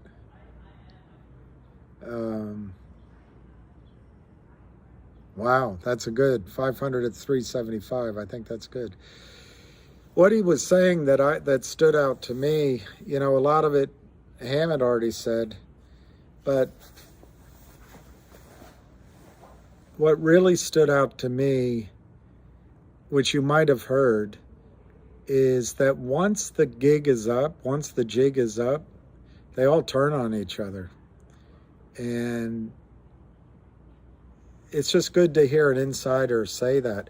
The other thing that stood out to me, which confirms what Lou has been telling you, he said that by issuing a digital coin on Upstream, or digital something, when the brokerage firms realize that they cannot fake the delivery of those coins, they will buy the stock. And they have to buy the shares prior to the X date. So, in other words, let's say Lou is right, and let's say they announce it this week. So I'm going to pick. I'm making this up. So let's say they announce it tomorrow. I believe they need to pick a date 7 trading days after the announcement, at least, or longer. So let's say tomorrow's the 4th plus 7 is, let's say November 15th. Let's say they schedule the date of record as November 15th. What this guy just said, Walt, which confirms what Lou's been saying to you, that it would be all over. Walt just said that the Fidelities, the E-Trades, the Ameritrades, once they realize they can't deliver the digital distribution, they have no choice but to buy the stock. They need to get long the stock prior to the X date. So the reason Lou is telling you, and it makes sense, and Walt just really emphasized it. You couldn't hear it though. Once Upstream is selected, if it's Upstream, it's offshore, and the brokerage back offices realize they cannot deliver this item and they can't fake it, they're going to buy the stock. So that's why the squeeze would be just massive, because they got to settle these trades, otherwise they're fraudulent, and it's going to be massive.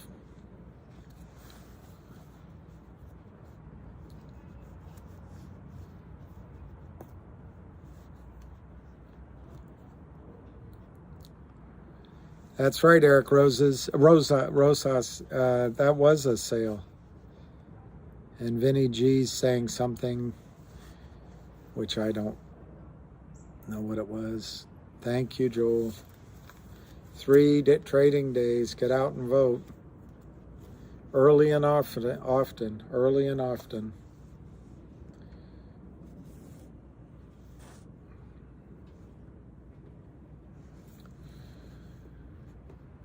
Thank you, Joel.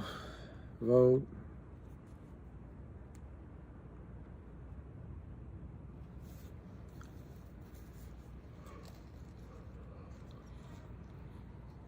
HUDI, all right, I'll write it down. Maybe that's why Lou doesn't want live, because you guys keep bringing up other. Yeah, Joey Face, it's a long day. What makes it really long is when nothing happens, and then it sells off. I can, but I don't think it's fair. I'll do my best. Vanzi, if it's inside information, they shouldn't tell me. But if they do tell me, I'm not going to share inside information.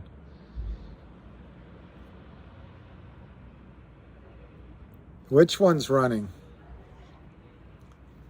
Which one's running? Let's see.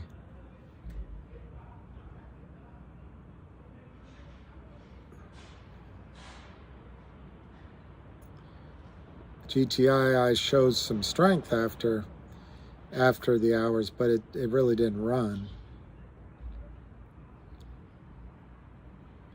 I know it would be great if it's upstream. It would just be great. Which one crippled, Tom? GTII isn't moving.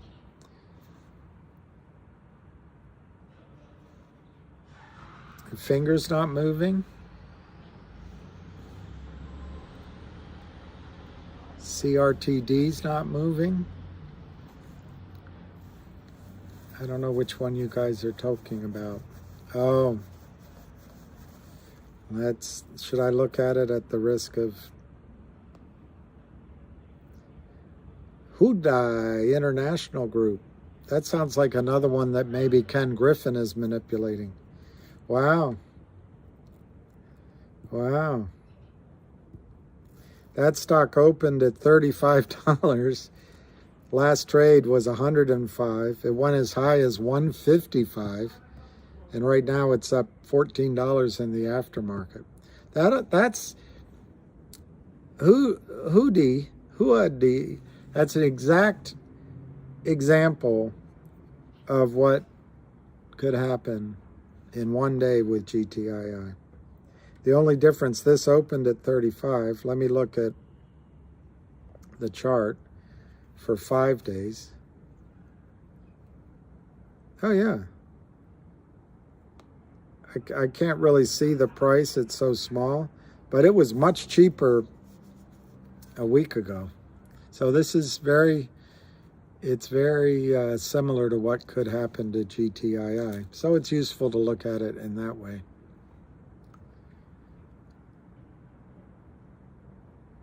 Wouldn't you have loved to have some calls on that? Wow. It could happen any moment. And listening to Walt and focusing on what Walt said at the end, I can see why Lou is insisting you stay focused on GTII. Because if they announce for the first time a distribution that does not need approval of FINRA or the SEC, and it's tied to the number of shares, how many shares you have, what shares you have, it's gonna shake the system, and Fidelity and the rest are gonna have to buy in.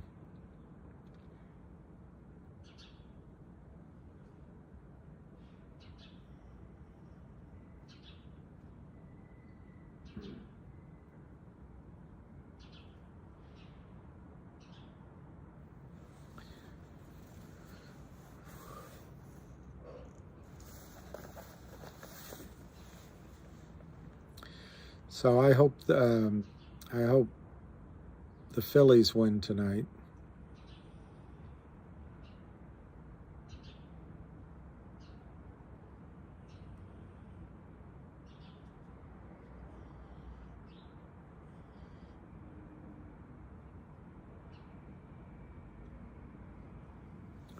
Good for you, Sean Lee. Good for you, Sean Lee.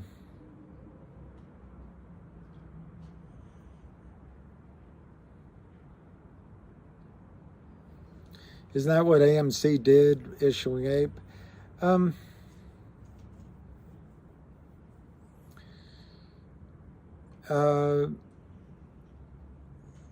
I don't think so, but I'm trying to, before I quickly answer, trying to think it through. I think the difference is, I don't know enough about ape, but I think ape was still, it might have a QSIP number, it might still be in the system. This would be outside of the system. So it'd be like GTII offering, I mean, I'm using it as an example, it's way too expensive, they couldn't do it. But if they offered everyone an ounce of gold for 100 shares or something, the brokerage firms couldn't just put an IOU in your account. And that's kind of the difference I see here. But you can correct me, but I don't think ape, I think ape, there were IOUs. Well, if it's a whole different stock, then that's a distribution, not a dividend. Well, let me think.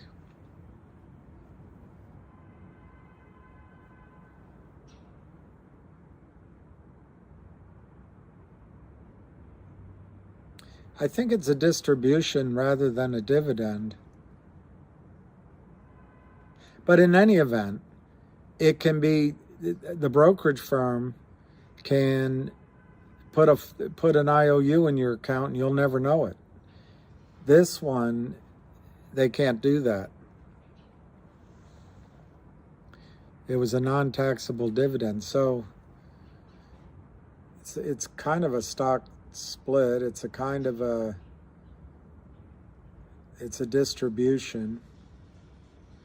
It doesn't force a share count though, because if the brokerage firm gets to the point where there's extra shares in their accounts, they just put an IOU. Yeah, Big Lou said they just shuffle back and forth like hot potatoes. I heard Ham say that, but anyway, yeah.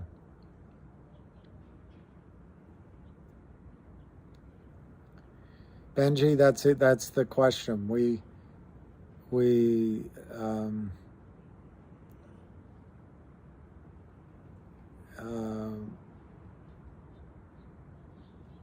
Okay, it does have a QSIP.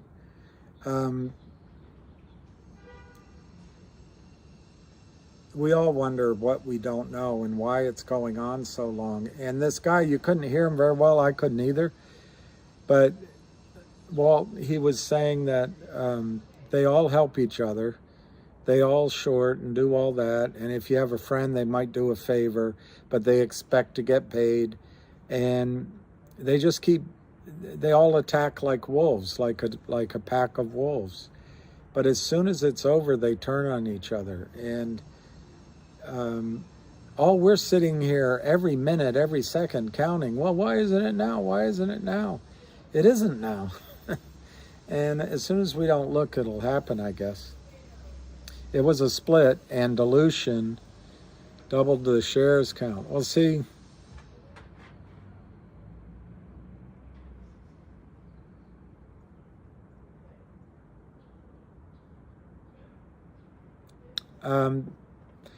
GTII is not going to do that. GTII's purpose in offering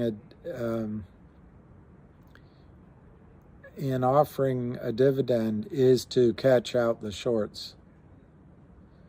That's right, BG says it. BG says it all. I talked to some attorneys and then I read a lot of it, and they all think that Kurt Kramer's going to follow the rules. He's not going to follow any rules. All right, it was a stock split. All right, so it doesn't have... Trisha Pierce. Yeah, that's exactly...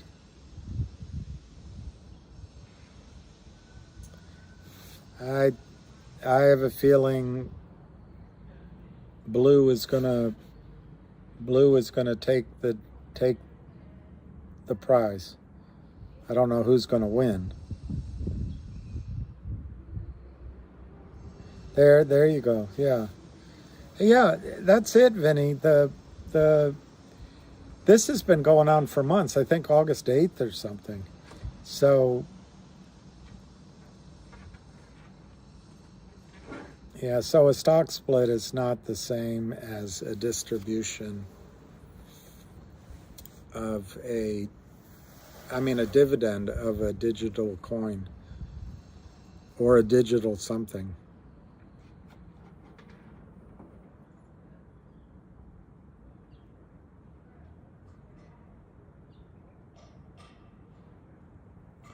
We need some patience. Imagine if it runs like this other hoodoo. Who do you think I am? Or I think Lou's going to look like Spanish ZZ Top.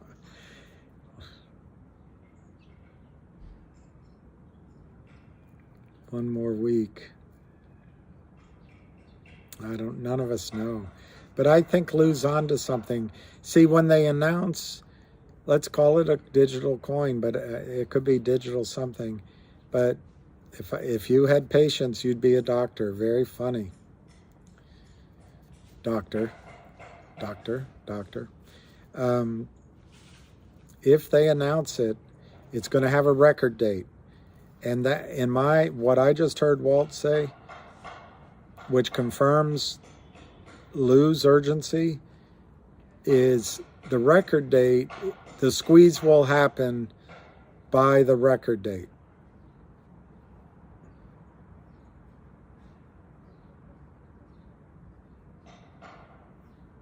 David DeGreat.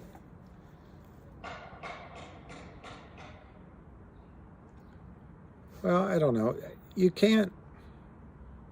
Lou called out Doge last night. I don't know. People aren't always consistent in their thinking, but we'll just focus on GTII. Fancy, is the number 330 million? Right now, Fancy, if it took off now, Phillies return of the Mick. The record date, if I remember the regulations approximately anyway, it has to be you have to give at least 8 days after the announcement. So I would say it would take if it's announced, it would happen within, say, 2 weeks. The squeeze theoretically would happen within 2 weeks.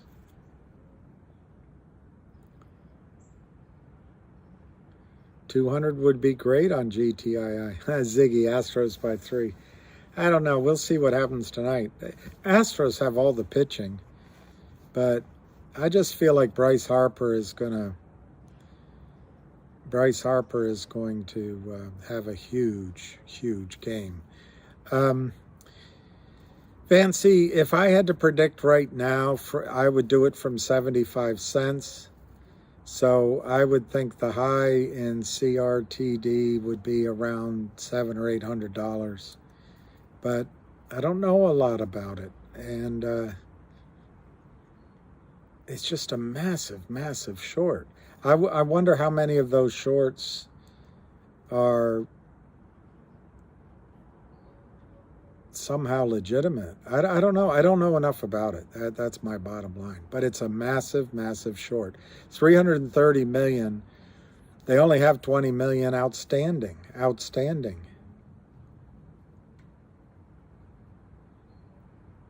That's right. Also, if they have to do things that will hurt economically, they might do it after the election. They might install Kamala Harris. And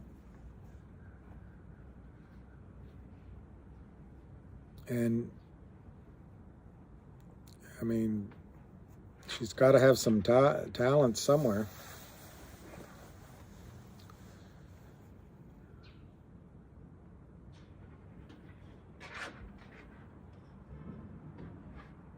fancy. A call is like a call on the asset. You can buy an asset at a specific price within a specific period of time. That's a call.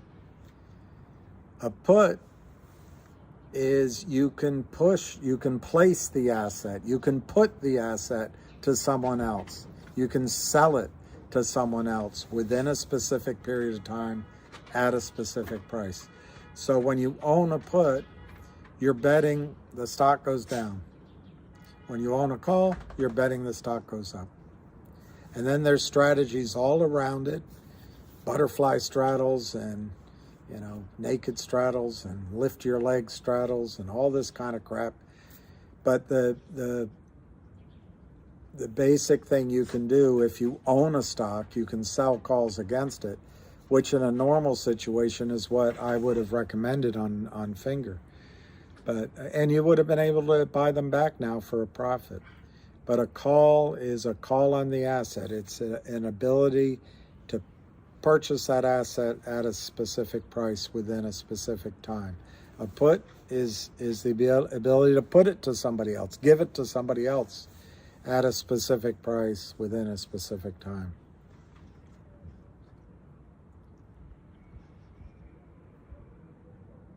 It's not how he spells his name, but that's all right, Jon Stewart.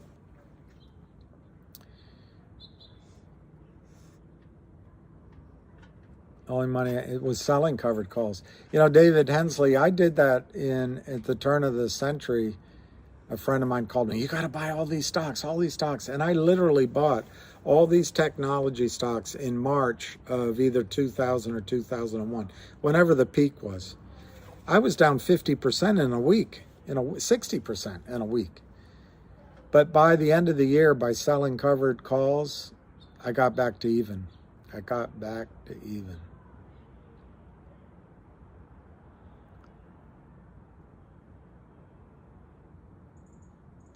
I don't know if it will go on Reg's show because I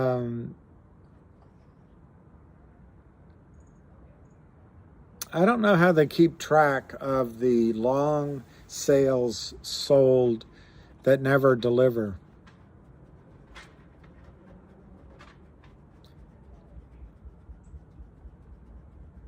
No alibis? Okay. I'll look it up. I don't remember no alibis.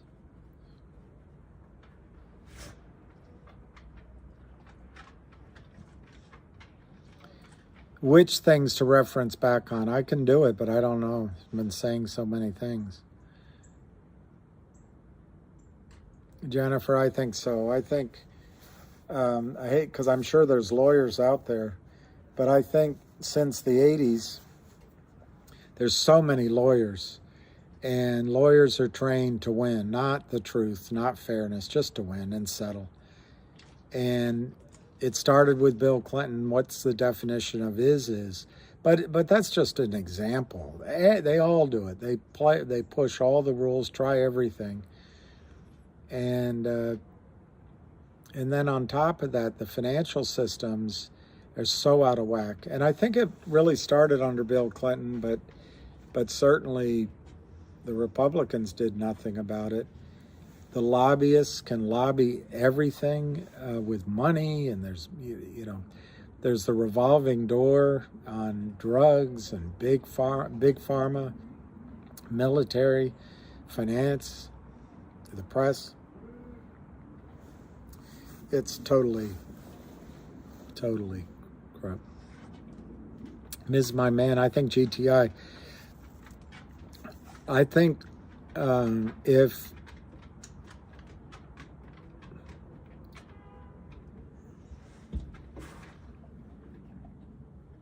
right, BG, that's right. And the little guys were in this big schemer is Kurt Kramer. Well, what I think might be going on is those elites are all just taking what they can before it all goes down. I don't know. It's pretty depressing. I didn't realize all of you guys are younger than I am, most of you, and those that are around my age. I remember there was more integrity in all systems than there is now. Now, having said that, I think there's so many good people out there that we can recover from this. We can recover this. Yes, they can continue it for another year.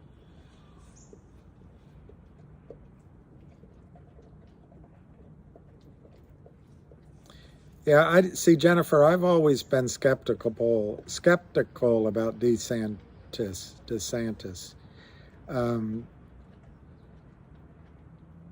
and anyway. I don't want to get too far off into politics, but I've been skeptical.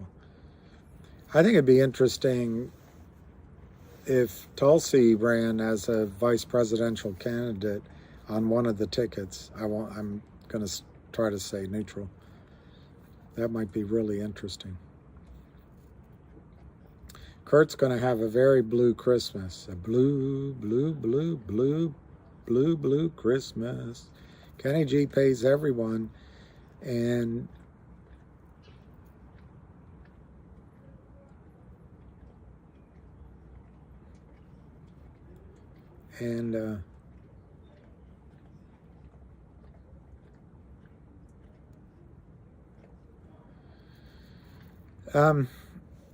Sean, I think GTII could go to $4,000 or $5,000 in a spike, but I think, and I said it, I think, yesterday, I think you guys are all pretty familiar with GME and how high that went. I think you kind of have emotional memories and muscle memories of that.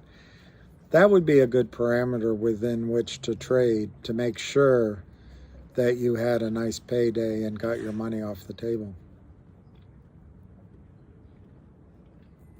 Yeah, Gary Gensler's a Democrat, and Gary Gensler is also part, I just don't want to get into politics, but one of the largest pools of unmonitored money, probably in the world, but certainly in the United States political history, that raised $10 billion for Haiti and hundreds, 200 billions for access to the president that never happened. But I don't know where all that money went. And that money, my opinion, that money's sloshing around Washington.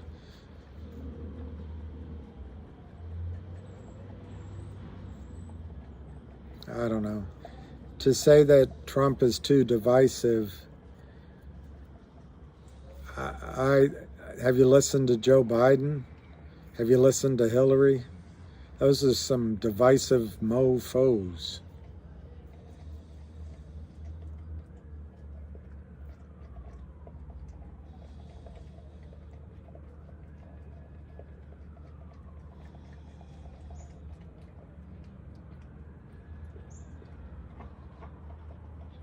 Okay, Sean.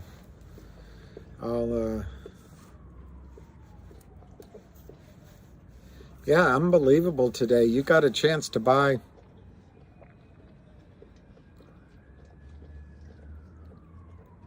Yeah, that's a good point. Fraternities and sororities. That Bones.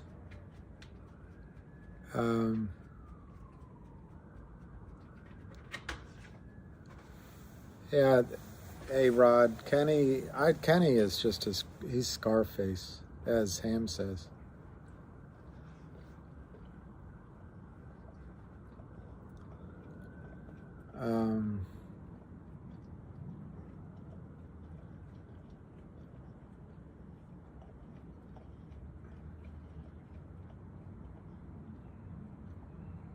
Jeff, I'm not going to read it out, but I think you're right.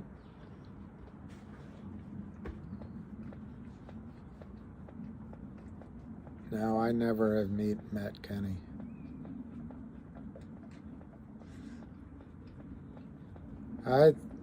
That's that Steve Earle song.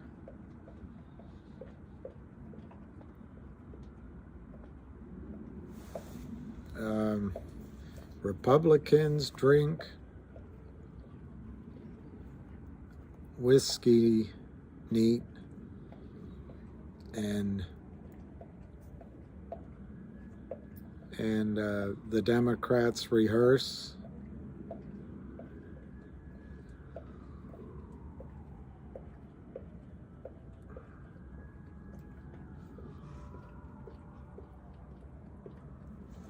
It's pretty good. It's a good song. It's Christmas time in Washington. The Democrats rehearsed, getting into gear for 4 more years. Things not getting worse. The Republicans drink whiskey neat and thanked their lucky stars. They said he cannot seek another term. There'll be no more FDRs. And I sat at home in Tennessee, just staring at the screen, with an uneasy feeling in my chest. I'm wondering what it means.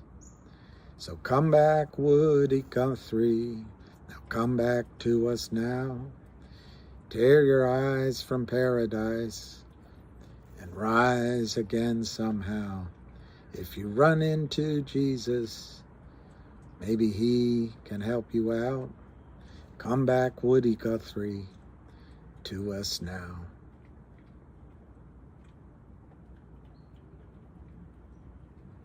That's Steve Earle.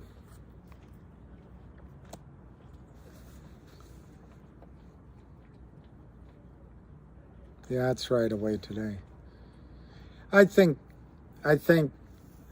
Trump was trained by that guy, Roy Cohn, if I said his name correctly, which was always punch back. And I personally, I don't like Roy Cohn.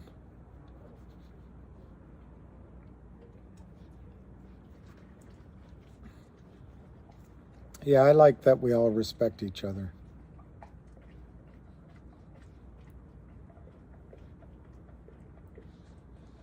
I don't know, I need hobbies, but I like to read, I like to travel, and I need to add in, when I'm doing it, I like working on projects or gardening or things like that, but I like doing deals, and I like sitting with people, and I have a goal. I'd like to 1 year follow tennis around the world. I think that would be fun.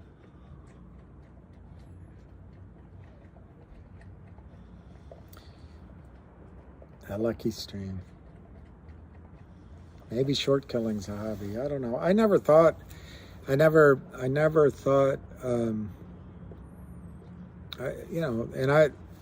I know there seems to be some sort of.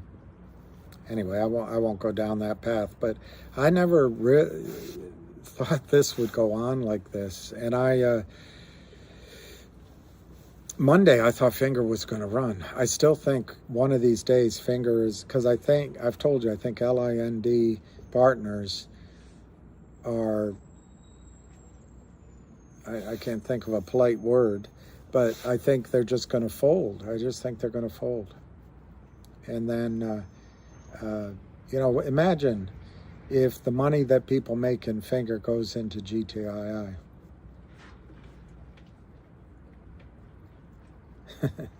You know what my experience is in the market. Hardest thing in the market, it's important to buy at the nice price, but the hardest darn thing is to sell. For example, been paralyzed for 10 years now. Had to rebuild my life and learn the stock market. Hope it paves the way to my retirement. Being crippled ain't cheap. I bet it's not fun, Tom. But it keeps your mind active.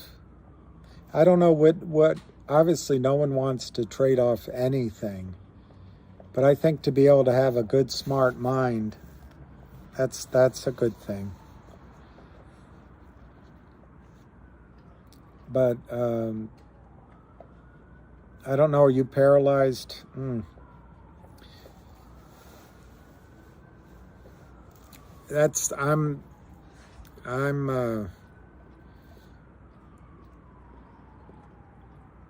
Yeah, that's a good thing. I'm rooting for you.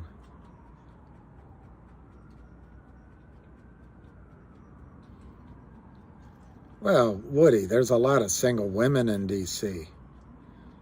That's saying something. I've got 3 jobs, 2 kiddos, and a supportive wife. Oh, that's great, Tom. What courage and what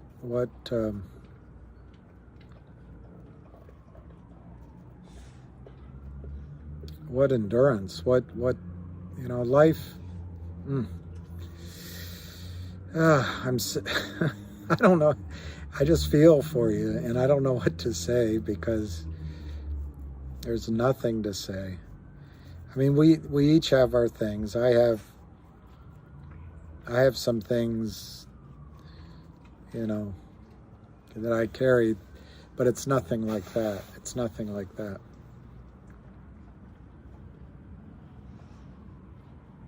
$400 is totally reasonable, Sean.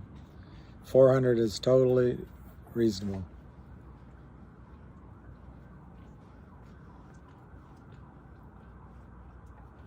There was a company that Ham put up that helped paralyzed people. I don't know if it would apply to you, of course, but it was targeted towards vets or people without limbs.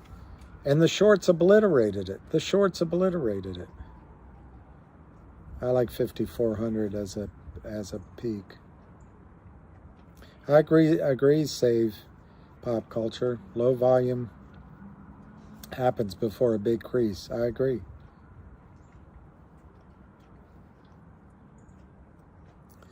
All right, habitual.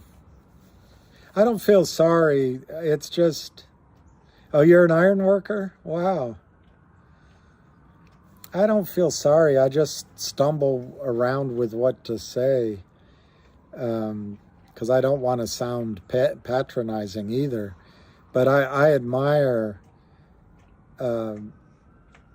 just the amount of resilience and character it must take to get up every day, and it's amazing. Anyway, I admire it, I guess is how I'll leave it off. Sell limits? I guess we're talking about GTII. It depends on your situation. It depends on how many shares you have. But the simplest thing I was taught was take a third when the stock goes up 3 times, triples. Take a third of your stock position and sell it. That way you got your money off the table. Then when it doubles, sell another third. And then when the other part runs up, whatever, sell it. I don't think you have to follow that in this case. I think you might have a chance to sell 10 or 15% of your shares at some price to take your money off the table. And I don't know how many you bought or what, but if you bought 10,000 shares at 3, that's $30,000.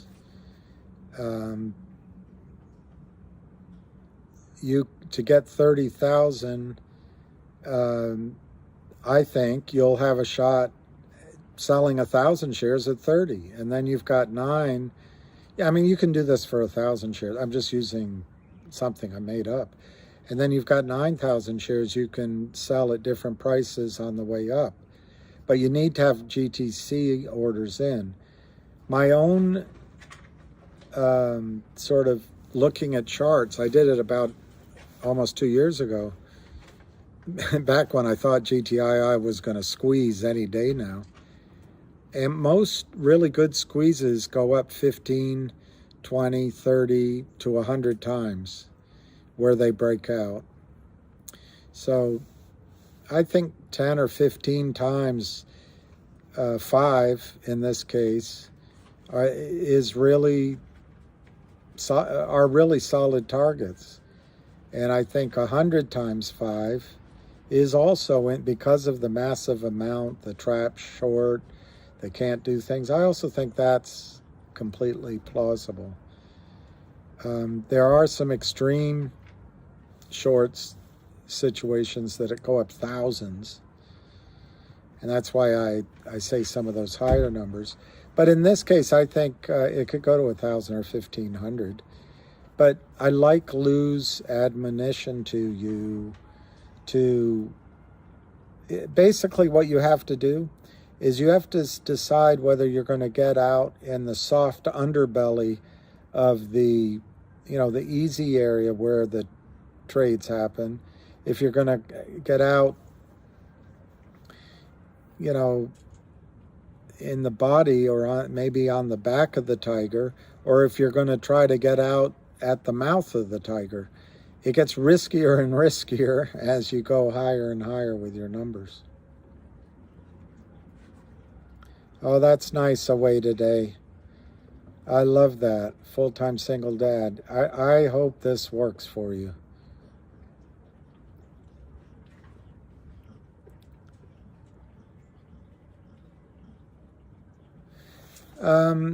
Well, I think they play with it, Dom, Mick, and also they do have they can report some trades. Yeah, that's right, Jay Froze. Look, that's, whoever I answered it to, if you have a cost basis of 60 cents, if it goes to $6, that's an enormous, if it goes to $60, that's an enormous return. So you don't have to get greedy. And I think Lou is trying to get that across to you. And I also think Lou on that video is right. If you follow him, he's going to show you what Lou is offering. I would have loved to had some of that guidance and information when I was starting out on Wall Street. Anyway, I think it's invaluable. Martina and Serena loved both those dudes. Who was holding if they got in early? I don't know.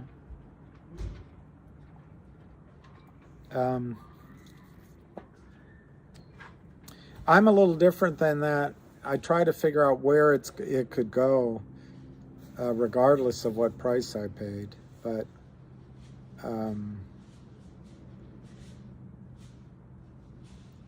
I think Lou also says, don't get greedy. I think he said that. And I think that's right. I really do. But each of you know your situation. And one thing, and I've got to do it again.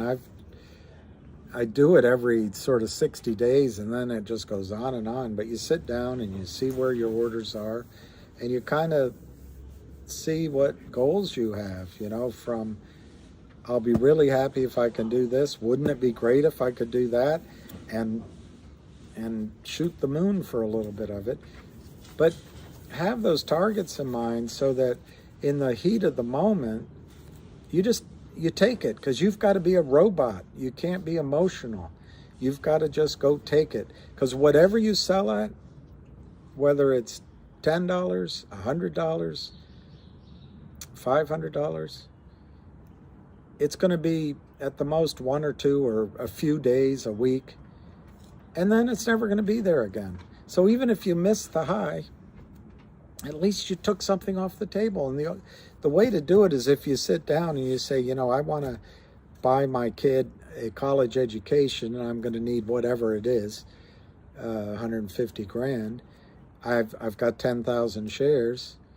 So if it goes to 15, I think I'm doing it right. That's 150 grand. Or if I've got 1,000 shares, it goes to 150. I have $150,000.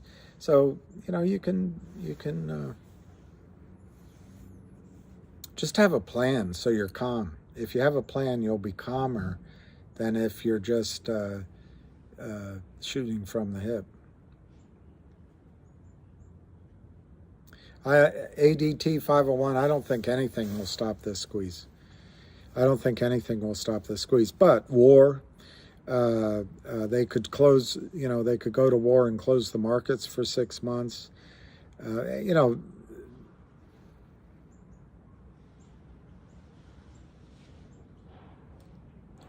15 years? Which trade? Which trade?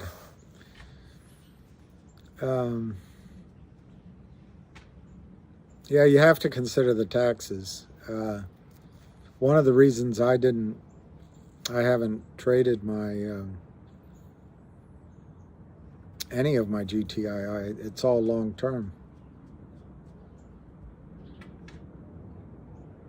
There you go. I think 144 is a great number. Iron work it.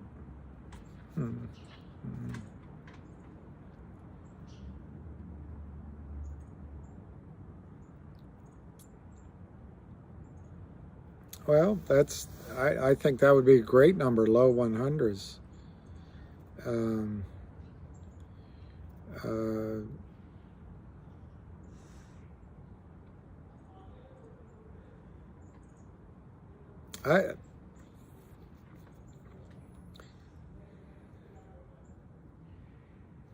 Whatever you buy, Mario. Oh, iron workers. Ah, wow. Wow. My uncle's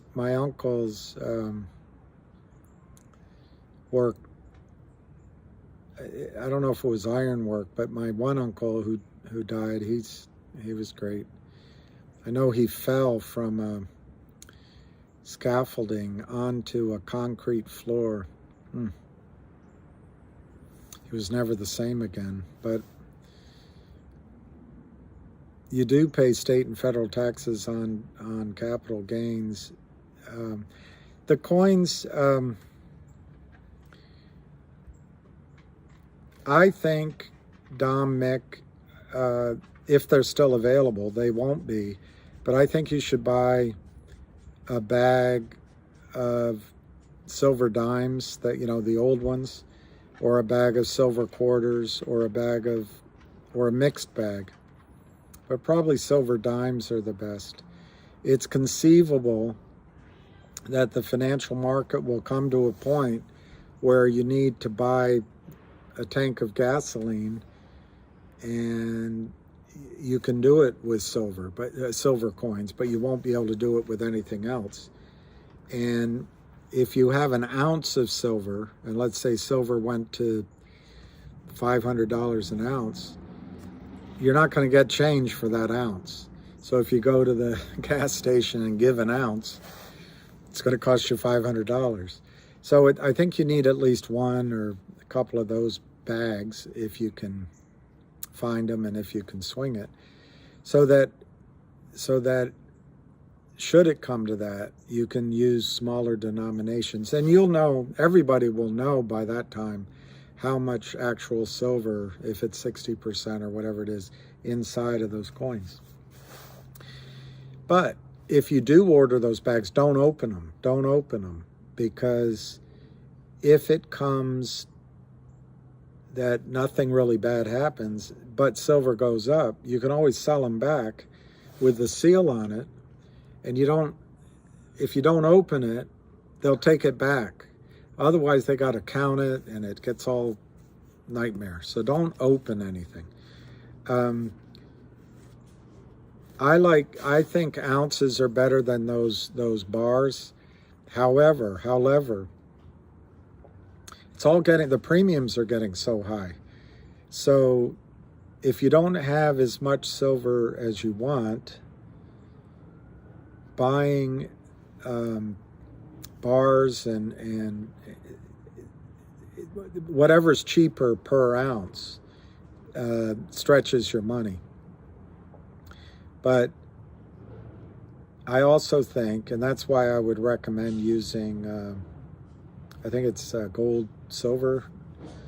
Yeah, anyway, Mike Maroney he's aware that, and I haven't done anything for years now, but it used to be the case, I should say.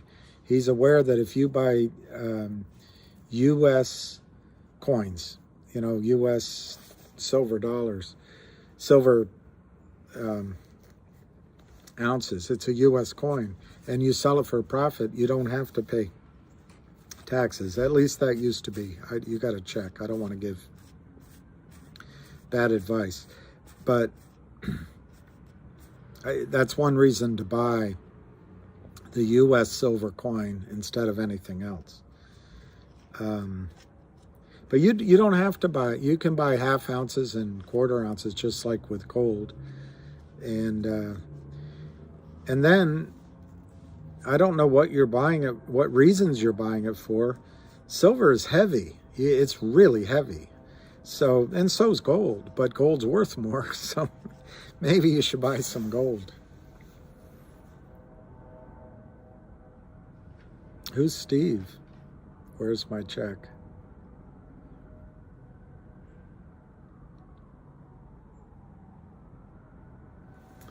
Well, Will Barksdale, I'm not trying to pump at all, but on the other hand, I am trying to keep you from being FUD out. Have you ever, hard to figure 40% for taxes? I'm not sure, hard to figure 40%. Wow, that's great, in Arkansas. Mary Queen of Arkansas.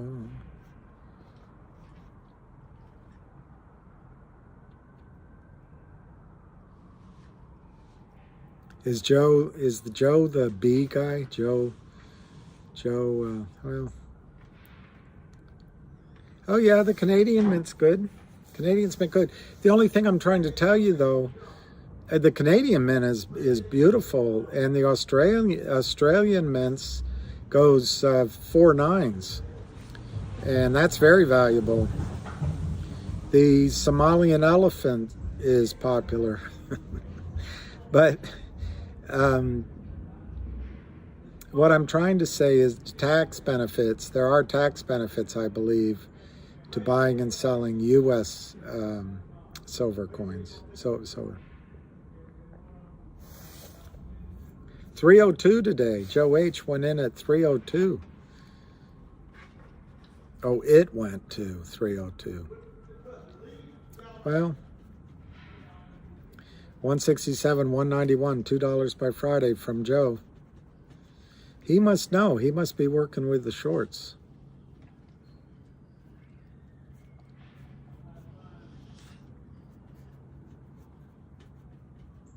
I mean, it's possible, guys. There's a little bit of a gap somewhere in the 190s, but I don't see it. And you should watch Avid for your technical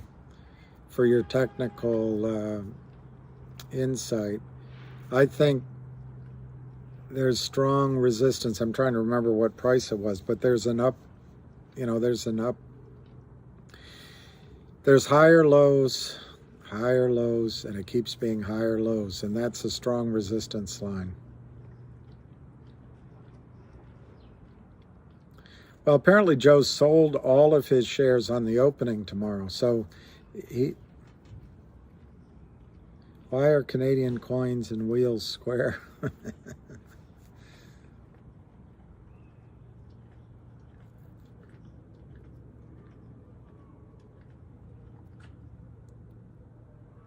Wow, tomorrow's Friday? Good Lord.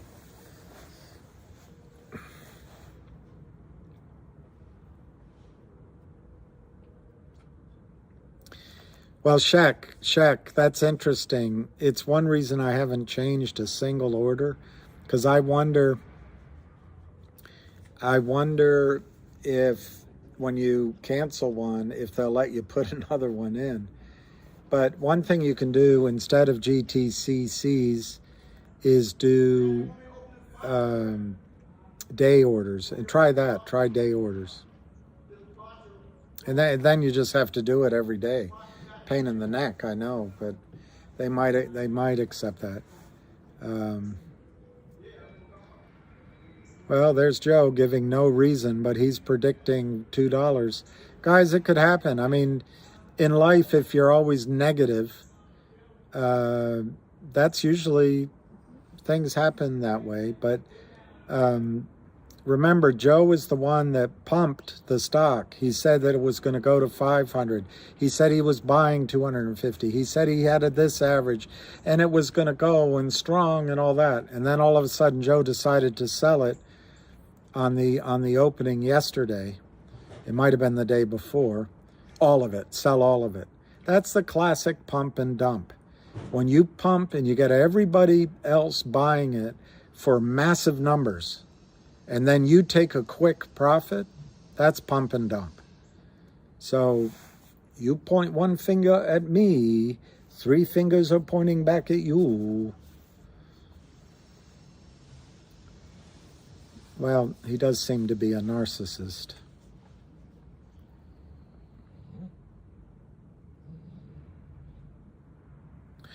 Okay, the capital gains. Obama added I think 3 or 4% to the 20% long-term capital gains for Medicare, for some sort of insurance that you can't afford anyway. And so it's something like 23 or 24% that you pay on long-term capital gains. On short-term capital gains, anything under a year, you're taxed at your income tax bracket. So that's your marginal income tax bracket. Now, you can offset short-term gains with short-term losses 1 for 1, and then it's no limit. If you have a lot of long-term losses, you can, it's probably changed, but it used to be you were capped at $3,000 that you could use against short-term gains or income. That number might be a little higher now. So your long-term losses would carry over year to year until you used it to offset income or short. So long-term gains are really valuable because, as opposed to short-term gains, but you should never really trade just based on income taxes, because 20%, well, with Obama's thing, it's almost 25%, 23, 24%. It's a lot cheaper than 40 or 45%.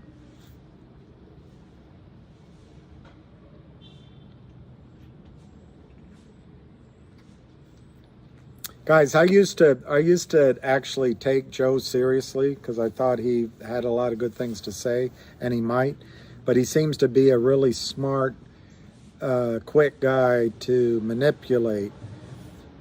My only objection is I believe he pumped the stock, got you thinking it's higher, and now he's telling you lower. So in reverse, he's trying to get everybody to go down, and maybe he wants to buy lower. He's talking his own book, his own goals. He's not trying to help you. He's trying to pump and dump in the first. It's provable. Just look at his what he wrote. Just use his own words. That's pump and dump by any definition. Now maybe he's trying to get you to sell because he's in cahoots with Kurt Kramer, or maybe he wants you to sell so he can buy cheaper. But he's doing it for his own book. Don't listen to Joe. And it's a shame. I thought he was a straight shooter. I thought he had some good points to make. But I'm convinced he's here to take advantage of you.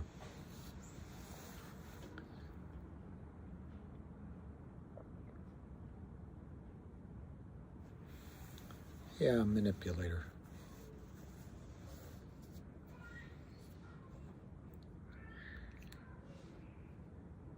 And that might be the kind of guy that Lou was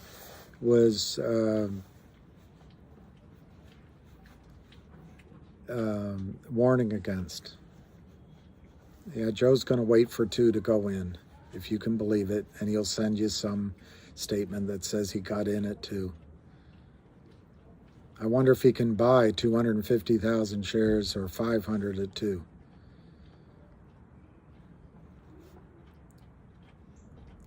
Look, I don't begrudge anyone if they're trading honestly. If they bought a bunch of stock down at, I don't know, Joe, it's confusing. He says 380 was his average price, and then he comes up and says it was lower. I don't know what the truth is. But if he bought all his stock at 380 and he sold it yesterday at 4 something, he didn't make much money. But he made money, and it's, if you're a trader, it's fine. Buy and sell. I'm not, go ahead, go at it. But if you're pumping it and you're trying to induce other people to buy into it and expect much, much higher prices, whilst you're accusing whatever OGs are of pumping and dumping, when in fact it's you yourself that are doing it, what changed between the week ago when he said it was going to go to 500 and yesterday when he said, I'm going to sell it all? Nothing changed. It's just that he had built his position. There was enough of a profit, and he sold out.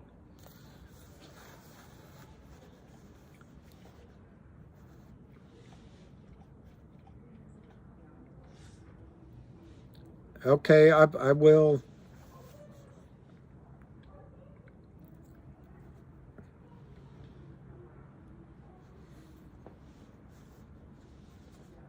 You already did pump it, Joe. You already did pump it. You did it in the past. And then you sold out. Then you sold out, Joe. All right, 2's a good level. Look, guys, let's just record it, and if it goes to 2, we'll see if Joe buys. When it's at 2, he'll probably say $1.50 or $1.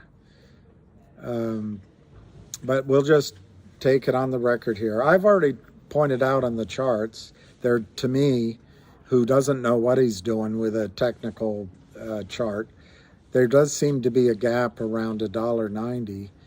I sure as hell hope it doesn't go down there, but it might spike down. Anything's always possible, but I don't see it. I think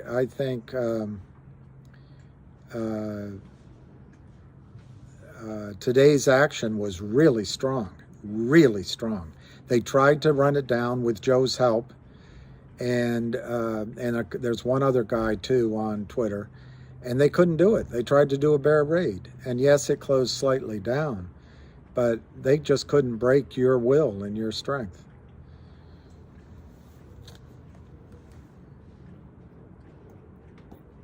Well, you know what's interesting about him? He's got a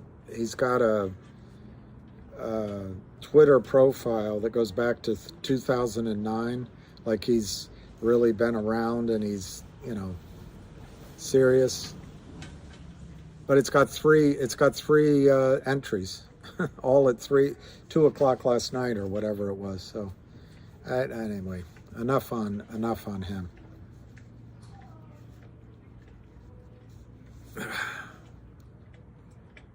I don't know, Guerrero. I'm a little nervous, Guerrero. Are you? I'm worried about who's who. Call the Muslim right. I can help and help Lou at times. Okay, Guerrero bros. I might just close this off anyway, 5 o'clock. But Guerrero, tomorrow I'll do it. He deleted all. I know he deleted all his comments. All right, you're one of the good guys. Oh, everything moves.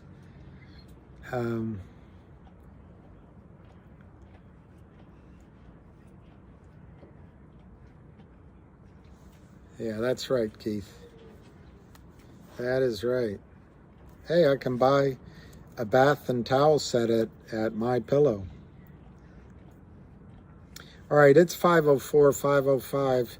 So we have our official notice from Joe that the stock's going to go to 2 by next Friday.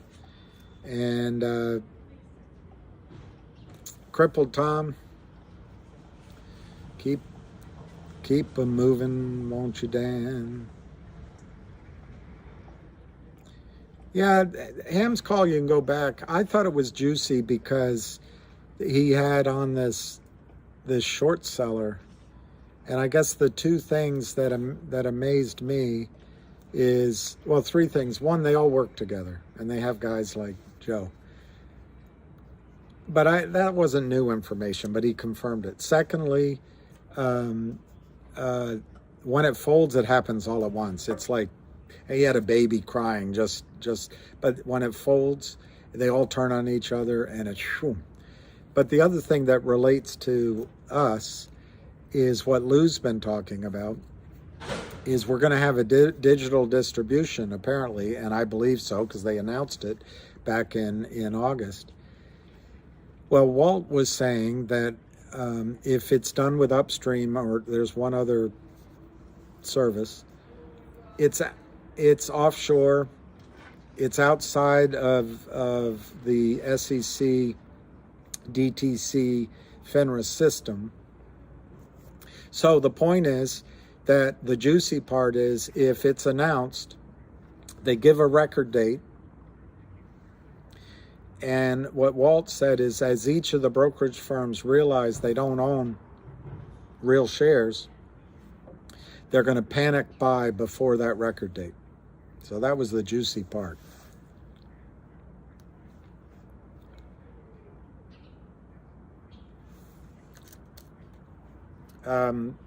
It can't even go through 5.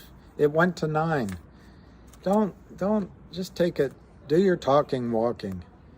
By definition, if you have criminals selling stock they don't own, your friends, Joe, selling shares that don't exist through market makers who wash trades, cross trades illegally, of course the stock's going to go down.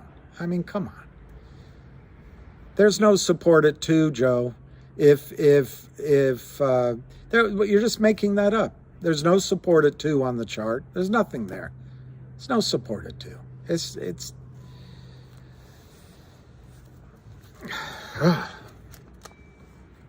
just make things up.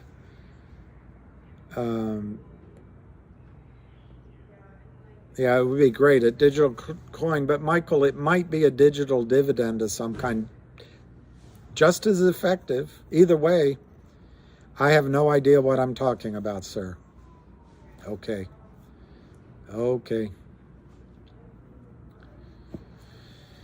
I'll admit I don't know everything, and I certainly can be wrong. I will admit that.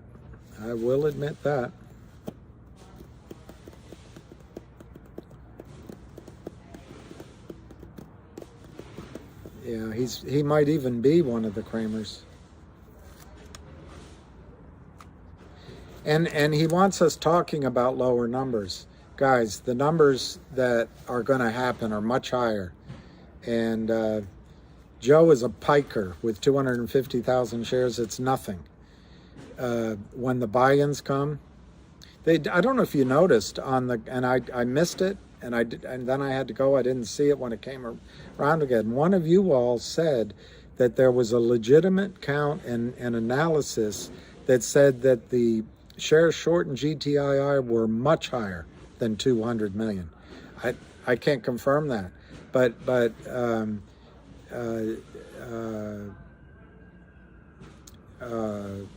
when the buy-in comes, it's not going to be Joey's 250,000 shares. It'll be 25 million shares. So whether it starts at 2 or at 1 or from $10, it's going to the moon.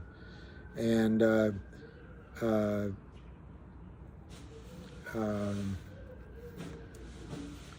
Joe, we thank you in advance for the opportunity to buy at $2. We thank you in advance.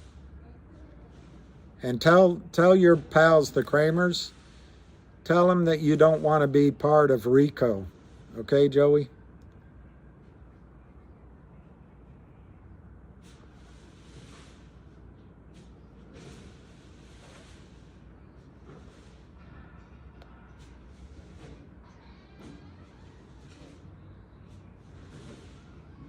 There's the chart, guys.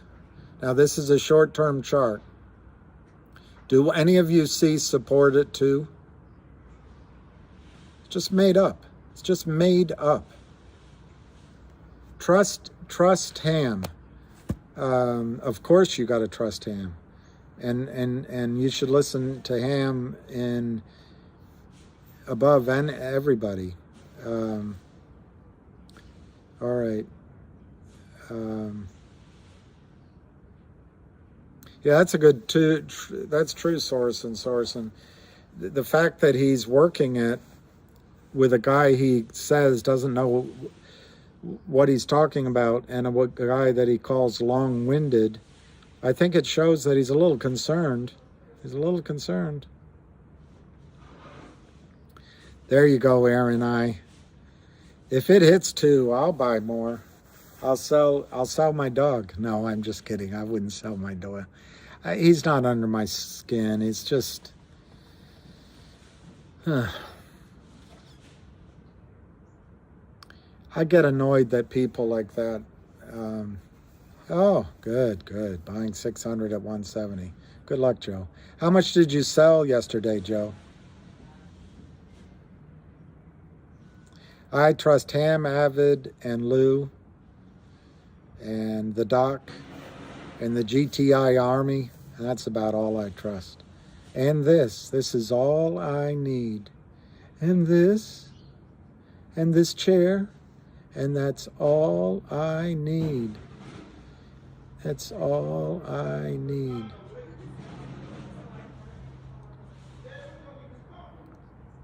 I pity the fool. I pity the fool. Now go get your shine box. That's good, Keith. Keith Munzer. That's a good one.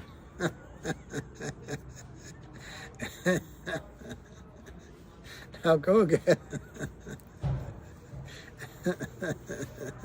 I like that, Cam. I like that, Cam. 426, 504, 660, 817, 1674. And then kaboom.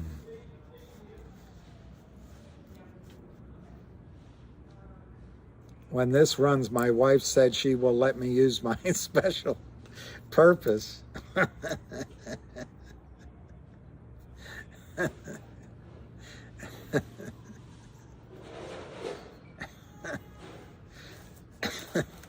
Steve Martin.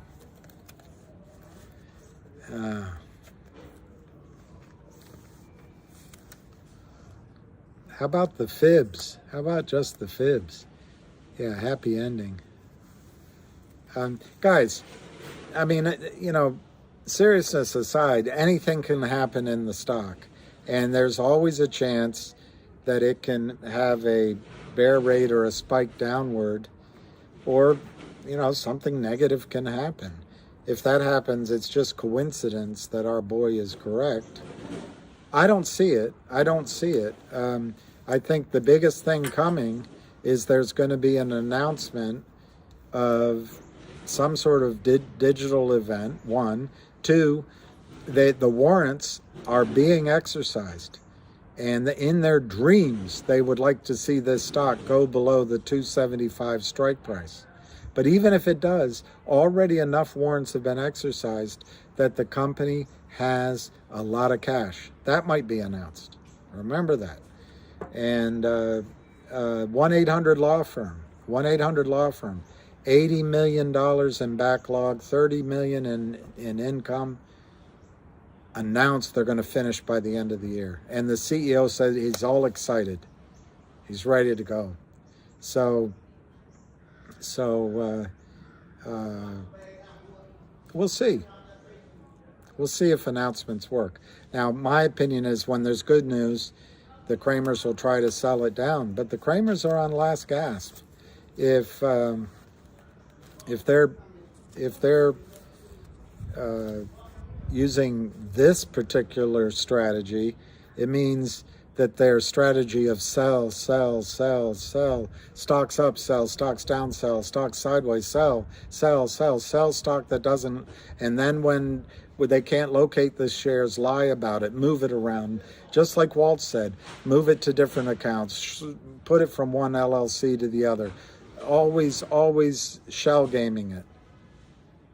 You know, they can keep doing that, but it costs money. Walt said it costs money. And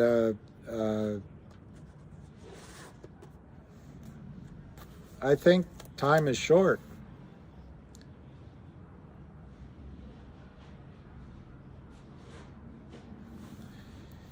I think we saw the low just now. I think it came down and tested. Of course, charts don't really matter, but I think it came down. They tried to get it to 275. I think there's a big buyer in there, much bigger than the numbers this guy's talking about that are all false anyway. And I think I'm trying to. The reason I'm trying to remember what somebody else on here said was the number. Anyway, it hit it, came back up, and we closed really strongly. So Cam, I don't see it going back down. Now, having said that, time makes things vulnerable if we're sitting here 3 months from now. But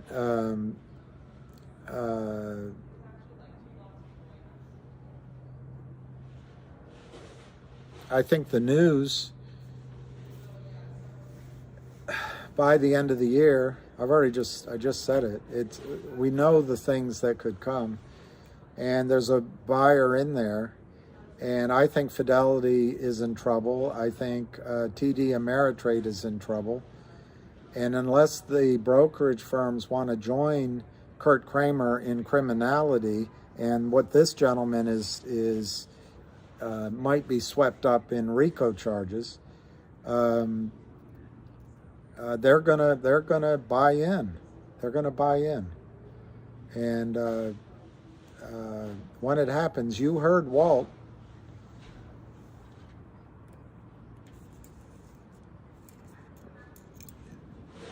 I know a lot of you guys said that you bought today. Roger.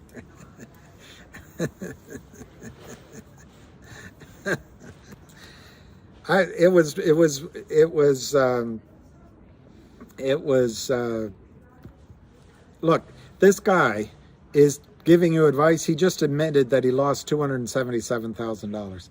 It's all crap. It's narcissistic, psychopathic, whatever it is, sociopathic crap. It's just crap. It's crap. It's crap.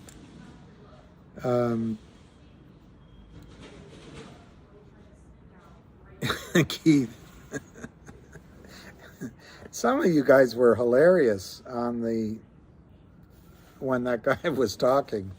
I can't remember them all. I should have written them down, but you were funny. Good evening, Shelley. All right, so let me check the time. 5:18. I'll give it 2 more minutes. And I put my faith in Lou, Ham, Avid, and Pepper. Up. How would you like to make $14 the hard way? I bet you were something back before electricity.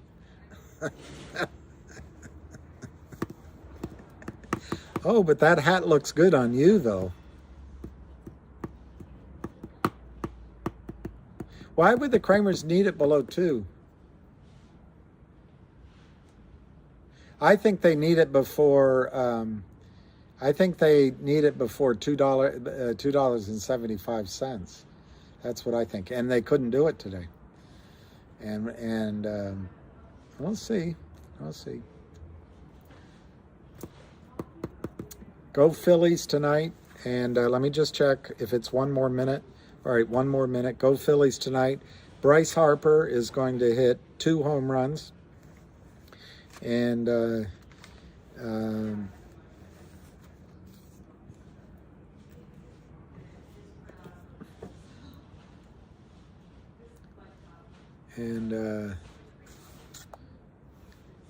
it's so enjoyable to finish one's day with